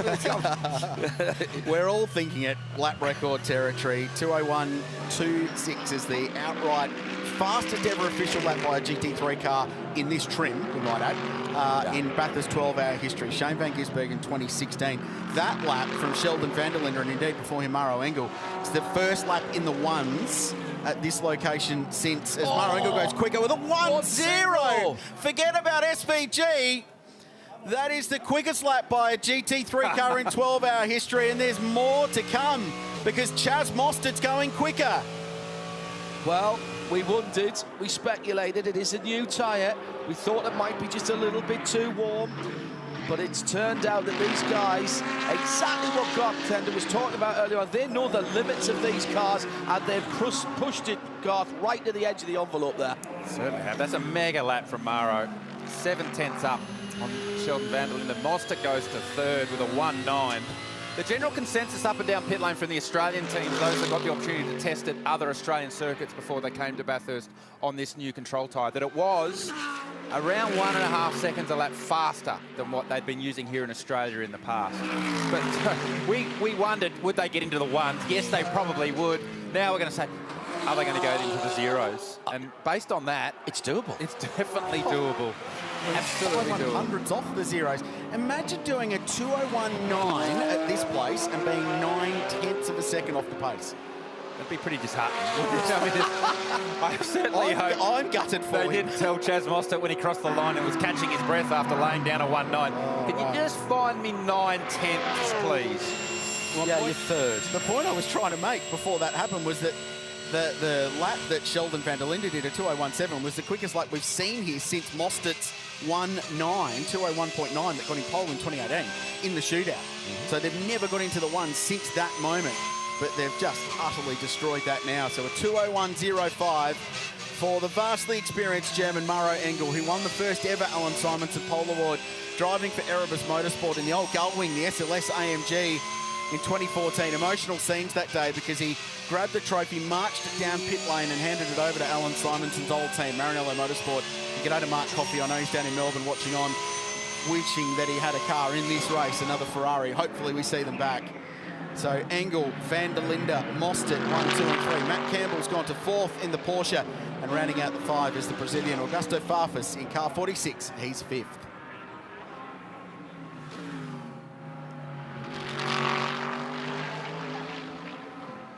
Just under 29 minutes to go of this session, and we have already seen a bit of history.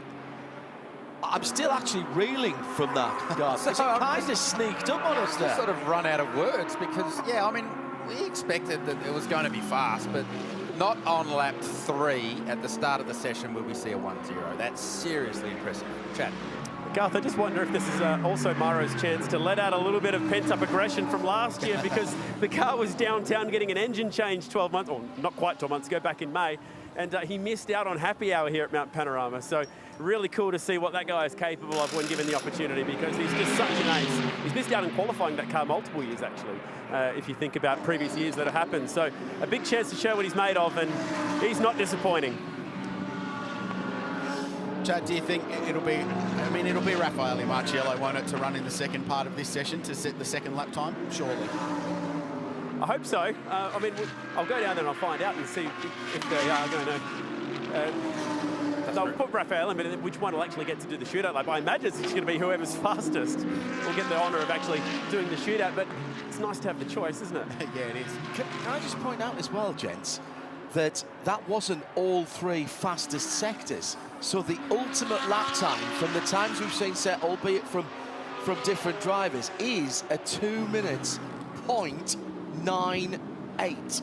So there is a sub, add them together, there's a sub 2:01 out there. So the car that owns the fastest last sector is Jules Gounon in a Mercedes as well. So it really looks like it's a Merc that's going to be the one that's capable of laying down that time. So it's Mercedes, BMW, Audi, Porsche, the top 4 for the biggest heavy hitters in GT3 racing in the world. And in the battle to get the remaining 2 spots in the Pirelli Shootout this afternoon, assuming that all these teams do the job, Tony D'Alberto's just punched out a 3.3 in the number 6 Wall Racing Lambo, which matches, in fact, betters the lap time set by David Wall in part 1 of qualifying. So on an aggregate time, they're looking pretty decent. That's a good lap. Devarshan Padiachi has done a 5.0 in car 44. Aaron Cameron did a 3.1 earlier today. Just looking at the car on screen, the 777 of Christopher Mees in pit lane hasn't set a lap time yet. And they're working on the brake caliper at the moment. I wonder whether there's a braking issue going on with this car right now.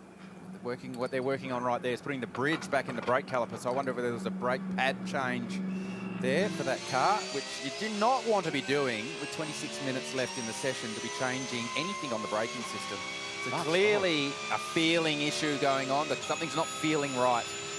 So Mees didn't do a lap, came straight back into pit lane, and 14 minutes have gone in this session without a representative lap time for one of the factory Audi cars. Those brake pads, if they were changed, they would have had to be embedded in, because he's not going to want to do a couple of slow laps. You try and match the brake pads to the rotor, to the disc. Quite often you'll see them doing that earlier in the week when they know they've got to change the brakes at the front of the back. So Matt Campbell goes second in the Porsche, 2:01.61. Still 5 tenths behind Maro Engels. Extraordinary lap set earlier in the session, but the Porsche now winding itself up. Validates what we heard from the team earlier, that it takes a little bit longer to get this car up to speed. That's a very good lap from Matt Campbell and get to the 9.12 right in the mix, Chad. Kralsey, I love this qualifying format because the fast guys get out of the car for a chat, which is even better. Mara, you are the man of the moment. Talk us through that lap. How close to the absolute limit was it? Oh, mate, that was pushing. My heart was pumping. The track's mega quick this weekend. I don't know why. To be honest, I never expected us to be close to track record speed, you know. Yeah, track's mega quick, and yeah, car's obviously handling really, really well. So your co-driver's in there now. Can we go even faster? And who will get to qualify in the shootout should you be in the 10? Well, having myself and Raffaele in a car is quite rare, so we made a deal beforehand and said, you know, one of us will do qualifying, one of us will do the end of the race. So I'll do qualifying, he'll do the end of the race, and yeah, that's the deal we came up with. It's very open of you. Thank you, Murray. Guys, I think it's official that they have definitely unlocked beast mode down here at the Manfilter team. They have well and truly released the beast down here at that AMG Mercedes. You could argue they're doing the same thing down here at BMW, Chad, because Sheldon van der Linde, you've never been to the mountain before, so I said you don't know where to be scared of it yet. That lap time was blistering. How hard have you guys been working for that at BMW this whole weekend? Yeah, I mean, like you said, it's my first time here at Bathurst, and I have to say the track's incredible. I mean, my first laps was absolutely mind-blowing to see how fast this car goes and how narrow the walls are. Every lap it feels like the walls are getting closer because you're getting more on the limit of the car. And yeah, also with this Pirelli tire, you don't have much time to really adapt because you've got one lap and you've got to put it together. So I knew it was my first lap that I had to go for it. But yeah, to get back to your second part of the question, we've put in a lot of work in the off-season with Team WRT. It's obviously a brand new car for them as well. So it's a lot to learn in the new car, and yeah, I think we're doing a good job so far. It seems to be going well. Quite surprised, actually. I thought in practice we were a bit further behind the Mercs, which is anyway 6/10 up the road anyway. But yeah, let's see now. Dries is in the car. I'm sure he'll do a good job as well, and yeah, looking forward to it. Good luck. Thank you so much. Thanks. 23-year-old South African, and if the surname sounds familiar, we've had Van der Linde's here before, and they have all been exciting. His older brother Kelvin was in the race up till last year, and he set the fastest up the race 2 years in a row, actually, back in 2020 as well. Kelvin will be watching on, I'm sure. He picked himself up a last-minute drive in the FIA Formula E Championship. Was originally slated to be in the Fuchs Racing Schumacher car this weekend, but had to pull out. Fred Vivek's not a bad replacement, it must be said. But g'day to Kelvin. He was hoping, we had him in the commentary box for a stint last year, GT, and he was hoping that he and his brother could run potentially together. But cool to have Sheldon here for the first time. He won the DTM Championship last year. He is a very, very handy steerer, and he's come across with WRT from Audi, where they were before, to BMW. Maxi goes on screen in the 888 Super Cheap Auto Mercedes, currently 7th. Improves 1 spot to 6th with a 2:02.0, but still a second behind that time of Mauro Engels. It's not a bad, when you're calling Raffaello Macchiello a co-driver, yeah, it's not a bad sort of fallback, is it, really? I mean, you'd sort of say Raffaello's probably in the top 3 GT3 Mercedes drivers in the world, and he's your co-driver. You've got your team selection right at that point, haven't you? You've got to feel like you know, if you've been pulling the names out of the Mercedes-Benz driver's hat, then you've done all right. You've won lotto if you've got that. Oh, yeah. Yeah. Yeah. So 21.5 minutes to go. Richie Stanaway comes round to finish the lap. We're still marvelling over that 2:01 flat.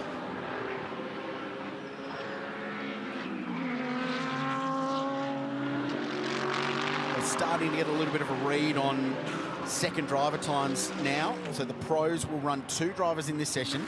Good lap Stanaway, 2:01.8 in the Boost Mobile car. And in this session puts him 5th outright. But he needs to back up 2-minute 5.57 set by Prince Jeffrey Ibrahim. So needs to find quite a bit of time. That will certainly help the cause. It was very congested in that first part of qualifying, Garth, but they've got to find a little bit more time, because Ibrahim at a 5.5, for example, was, compared to Dylan O'Keefe's 2.5, 3 seconds slower. So will he find 3 seconds? Daniel Gaunt right now is on a 2:04.15. And right now the 2 cars through to the shootout, in addition to the 8 Pro cars, a Talbot and Mostert and the 74 Pro.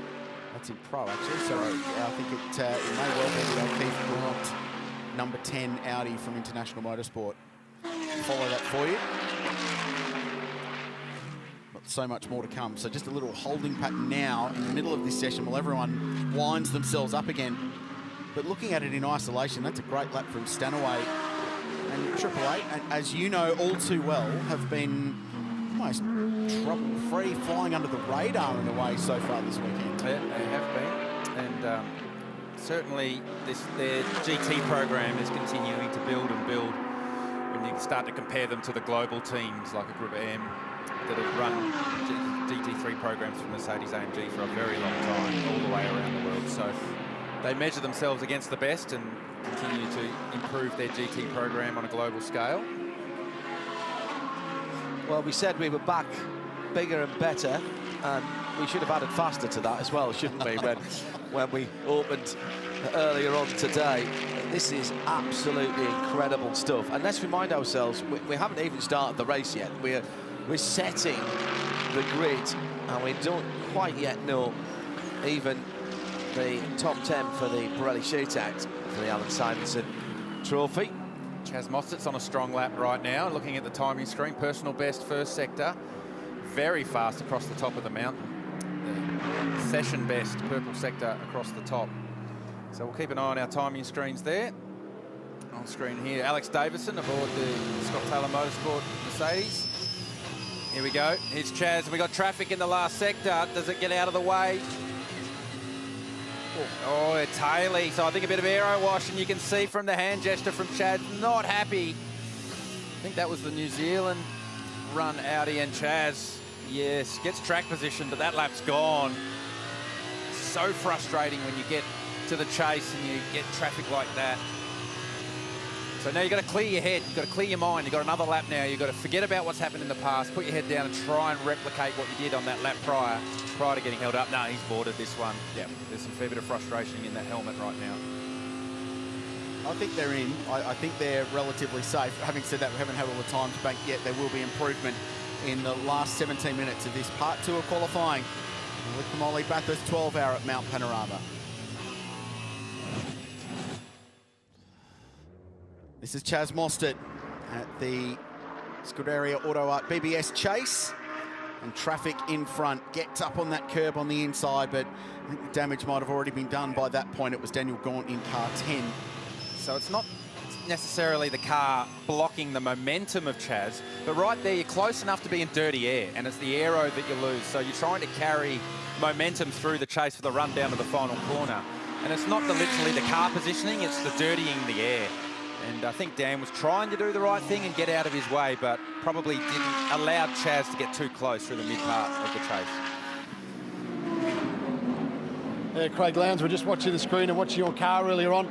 Things going pretty well. You're having a lot of time in the car this weekend yet? No, we haven't. Yesterday we had 40-minute sessions, so with 4 drivers, trying to cycle through those sessions was a little bit difficult. So this morning, unfortunately, we had a little bit of an electrical issue. We believe we fixed it, but we lost half of the first session, which was my little block to do. So I've done about a total of 6 laps. So luckily I know my way around this place. I was going to say, you don't need to practice here anyway, Lowndesy, do you? Well, it'd be nice. Like these things, it's a muscle memory side of it because you're sitting on the left-hand side of the car. So you're going up under the tree, cross the grate, over McPhillamy, and then you hit Skyline. You just got to remember you got to give that side of the car a bit more room. Good move. Now tell us about the car this weekend. You guys have hooked up with Prostate Cancer Foundation Australia. It's a great initiative what you're doing. Absolutely. We did it last year, and this car is still owned by Scotty Taylor Motorsport, and Scotty Taylor is one of our 4 drivers. Alex Davidson at the moment is running around qualifying for us as the pro driver, and really it's the awareness and getting that message out about the Prostate Cancer Foundation. It's easy as a blood test, so for me, in my family, I spoke about it last year, that it's highly likely that I'll probably encounter it at some time in my life, and at the moment my wife Lara just said we've clicked over 35,000, so it's great. And of course, today, again, like the same as last year, if you can donate $50 and you're at the racetrack, come down, you can sign the car after qualifying and hopefully be on a great journey tomorrow. It's an awesome thing, Lancey. Well done. Enjoy the weekend back here. Good to see you back on the mountain. It's absolutely unbelievable. The crowd is huge this year, and I think it's going to be a fantastic weekend. You have fun. Cheers. Always smiling, isn't he? Always. Such a great ambassador for our sport and loves getting behind the wheel. And still as competitive as ever. And this is that 222 car by Scott Taylor Motorsport. Ashley Seaward twirling the spanners from his race team that looks after it. And they've put together a really good program for a great cause. And also just 4 mates just having a good time at the racetrack as well with Scotty. He's got the best rig in pit lane in terms of the truck out the back with the expandable sides, and it has every convenience of a how many slide outs? 10-star. Everybody talks about the slide outs. All of them. Everybody's. It's pretty impressive. As we jump on board, let's ride with Lucas Stoles, car 75, Sun Energy One Racing. Jules Gounon has already done a 201.7. What can his co-driver do? Well, Stoltz on the lap previously did a 201.5 and is on a personal best in the first sector. When we jumped on board with this car, the audio is what grabbed my attention through Reed Park at the Great. He didn't lift. It was full noise through there. So those Mercedes are certainly hooked up. Just stealing a little toe down Conrod off the back of the 888 Mercedes. Always looking for every little bit that you could find. Easily flat through the chase here. How far do you send it on the brakes? About 120. Keep the momentum up through here. Big torquey engine, the Mercedes, 3rd gear. Pull yourself out of the chase. Send it at the last corner and hope it stops. Oh, he said around on the bump so much on ABS there. Just what he got for us, Lucas Stoltz, 201.4, so an improvement. The gap to first is closing. So probably just driven the lap of your life, and the engineer comes on the radio and says, just give me another 3.5 tenths. easier said than done. So amazing how competitive and close these drivers are. So Goononall, 2 minute 1.7, Stoles 2 minute 1.5. Matthew Jaminet went across the line in a 2:01.5. Marciello, the same, backing up Maro Engel's extraordinary 2:01.05. If you missed it, 2:01.05. It is the quickest official lap recorded at this place, outside of the Challenge Bathurst event that our mate here and Chris Meese went ballistic in a de-restricted GT3 car. So that is a huge benchmark for them to chase. At 999 have got all the guns in the armoury. We haven't mentioned Mick Grenier, who's here for the first time, the young Canadian driver, because he's got Maro Engel and Raffaele Marciello to deal with as co-drivers. So, and he is very, very handy in his own right. For Jules Gagnon, dragging him away from the TV because he's watching just as eagerly as everyone else, Lucas Stoltz on that lap. Now, Jules, we all know it's just making it in at this point, but were you surprised by the lap that Maro Engel laid down? No, I know how good is Maro, and I think we took a more conservative approach, trying to do the quali with 2 sets of tires, and have also a balance that is great for the second set. But, you know, in this quali, it's all about making it to top 10. Our car feels good, and I think it's not about making all the risk now. So Luca just did a very good lap, I think. So I think we're gonna make it, and then it will be Super Pole. But at the end, it's tomorrow at 4:30 that it will count. How do you decide he gets to do Super Pole? Do you have duct tape somewhere? You're gonna go strap Luca to a chair and make him held hostage? Well, I think I'm going to do it because I did it last year, and Luca did the start last year, so he's going to start with the experience. But Luca is really quick. He's an amazing driver. I think in IMG we have a fantastic pool of factory drivers, and the car feels good today. So, no, I think we're in a good position. But, again, let's see when it really matters. Repeating the strategy last year, guys, because if it ain't broke, don't fix it. Last year, they went on to win. And he's... Lucas Stoltz went a little bit quicker last time around in that Serenity 1 car. 2:01.321, still 2.5 tenths away from that incredible 2:01.054 from Raffaele Marciello earlier on this afternoon. The big boys have come out to play, and they're throwing overhand at the moment. What does this mean for the shootout? I mean, problem is you don't get the time to prep your tyres in that car. Well, so it's still a 15-minute session, so that's enough time to get the tyre into the window you need, but it'll probably be a bit cooler then. But the advantage you have is, like you said, this is the first time they've really thrown down in the car over the course of the weekend. So you can go back, you can look at some data. If you're in the AMG team, you've probably got a pool of data from the other cars, same for Audi, same for BMW. So then you can look at what the others have done, and then you can just tighten your belts up that little bit more, and maybe just squeeze a little bit more out of yourself in the Super Pole session when we roll later this afternoon. So I don't think that, like a 1:0 is a seriously impressive lap time, but there might be a little bit more in there. We could go sub 2:01. This is Nicky Katzberg. Correction, this is 46, so it's Maxime Martin behind the wheel of the car that he will share with Valentino Rossi and Augusto Farfus at the time earlier on. And he is looking for a little bit of time, so 8th position at the moment. The car's done a 2:02.12, has 46, which was the lap by Augusto earlier in the session. So Katzberg just looking to back that up, and they should be pretty safe to get this one in.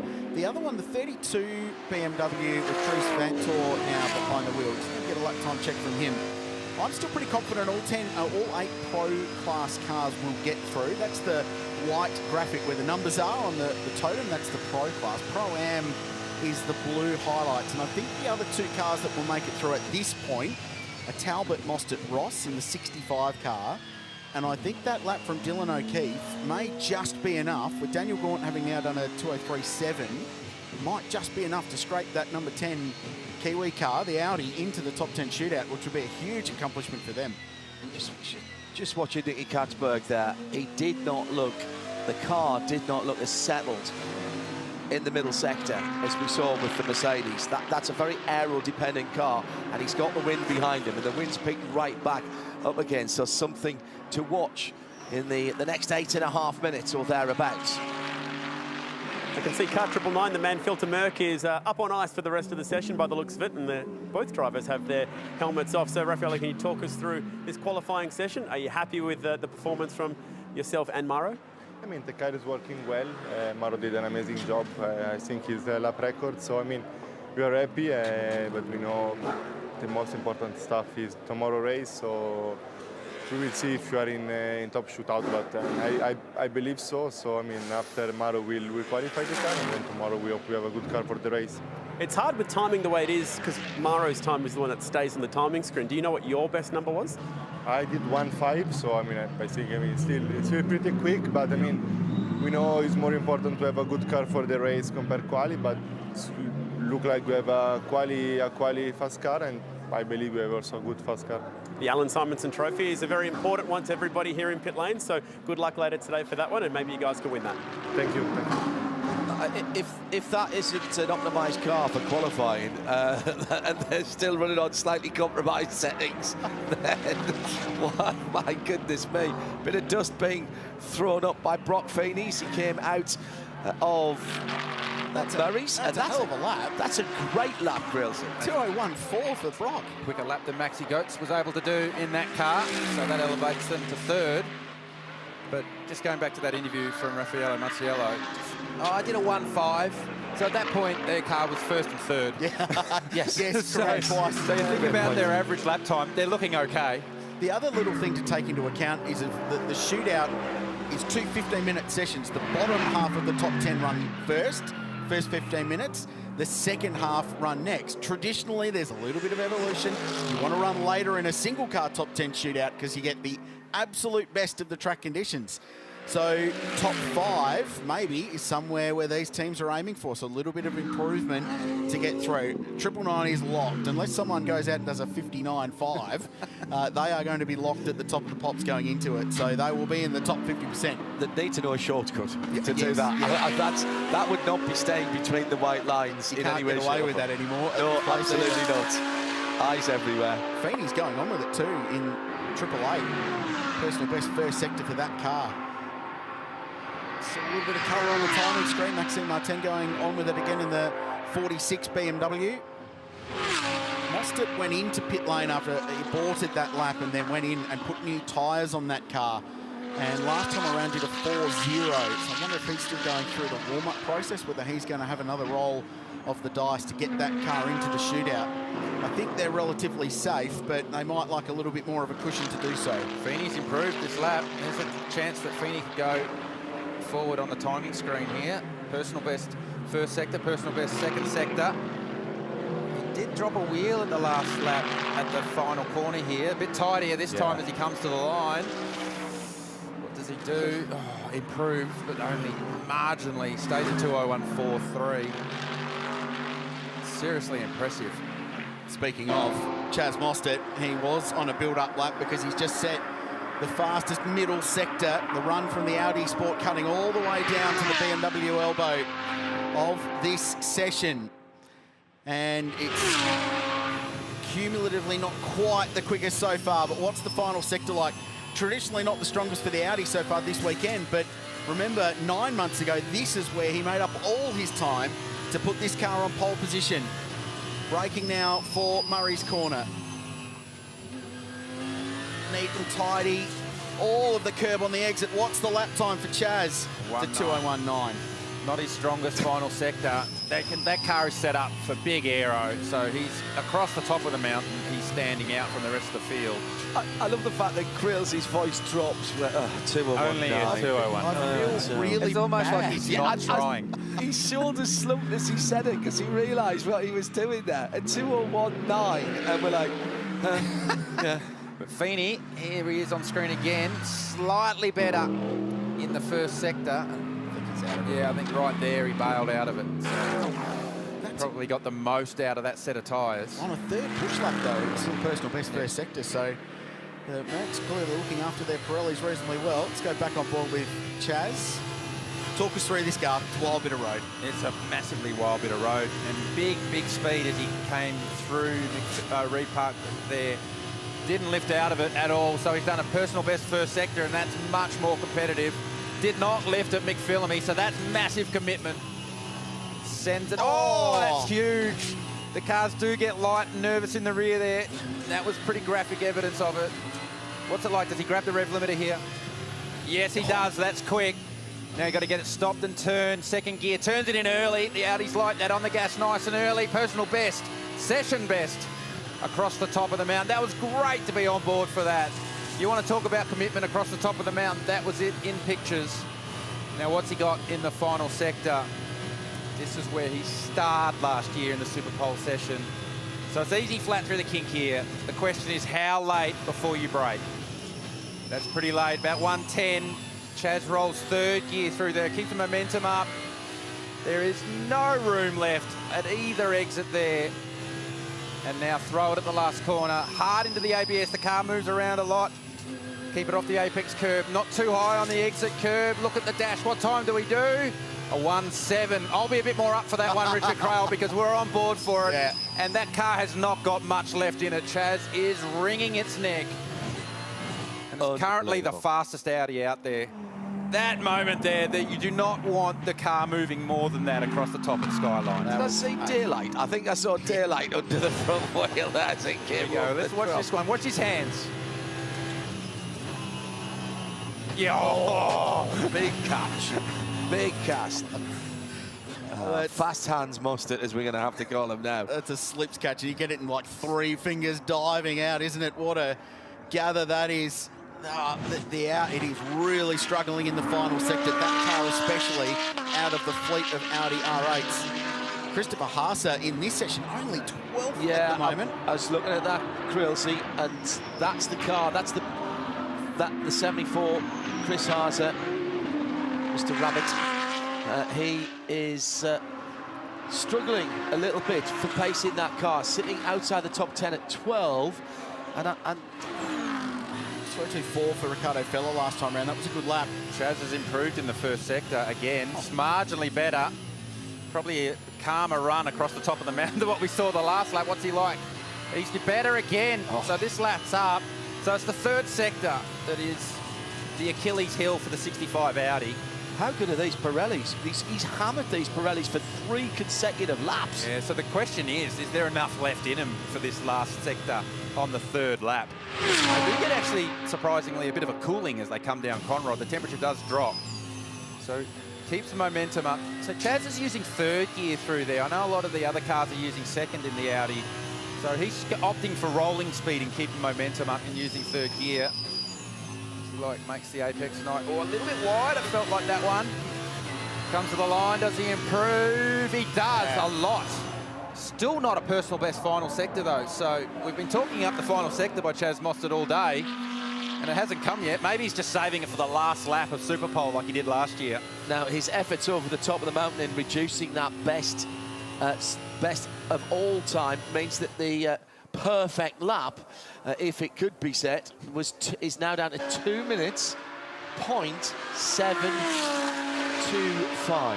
But John, you'll need to do an Audi and drive a Mercedes in the first sector, do a quick driver change, jump in an Audi in the middle sector, then a quick driver change when you leave Forest Elbow, get back in the Mercedes to finish the lap off. If you can do all that with the driver changes, that would be impressive to watch. Chicken flag, closed exit. That's worth the price of admission.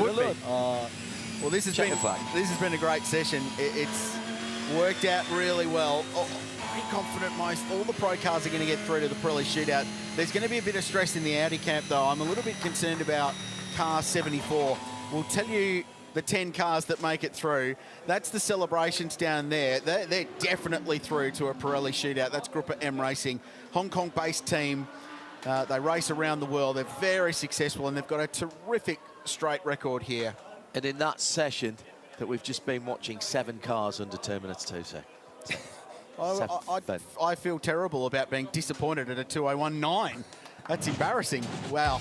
Let's go back and have a look at highlights. I tell you what, you pay the price of admission today, you get Valentino Rossi, you get a Formula 1 car, and you get the fastest ever lap recorded by a GT3 car at this place. What a spectacular day it's been in the sunshine in summer at Mount Panorama. And qualifying 2 was a 40-minute flat-out sprint. And the best thing is we didn't just get to see one driver per car for a lot of them. We get to see 2 of the very best GT drivers in the world. Chaz Mostert was frustrated early bounce back with a trio of sensational laps at maximum commitment, using the bits where the Audi's good across the top to maximise its lap time. Sun Energy 1, the defending champions, are looking great. Gilles Gounon and Lucas Stoll's match with tenths of a second between them. But in the end, Mauro Engel was the one who did the business, a 2:01.05. Lucas Stoll's, a year ago, you would have been a hero doing a 1:5. As it turns out, he was half a second slower than his teammate. What a performance it's been. Provisional pole goes the way of Grouper M Racing. The Mercedes AMG is first, second, third. Audi and Porsche in the top 5. There's a lot more to come at Mount Panorama in front of a bumper Saturday crowd. We're going to tell you the cars that make the Pirelli Shootout not too far away. I hope you're enjoying all the action. This is the Liqui Moly Bathurst 12 Hour.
Why not come to Bathurst for a perfect weekend getaway? This place has got plenty of great things on offer. Major shopping centres, really good farmers markets. You can even go and pan for gold.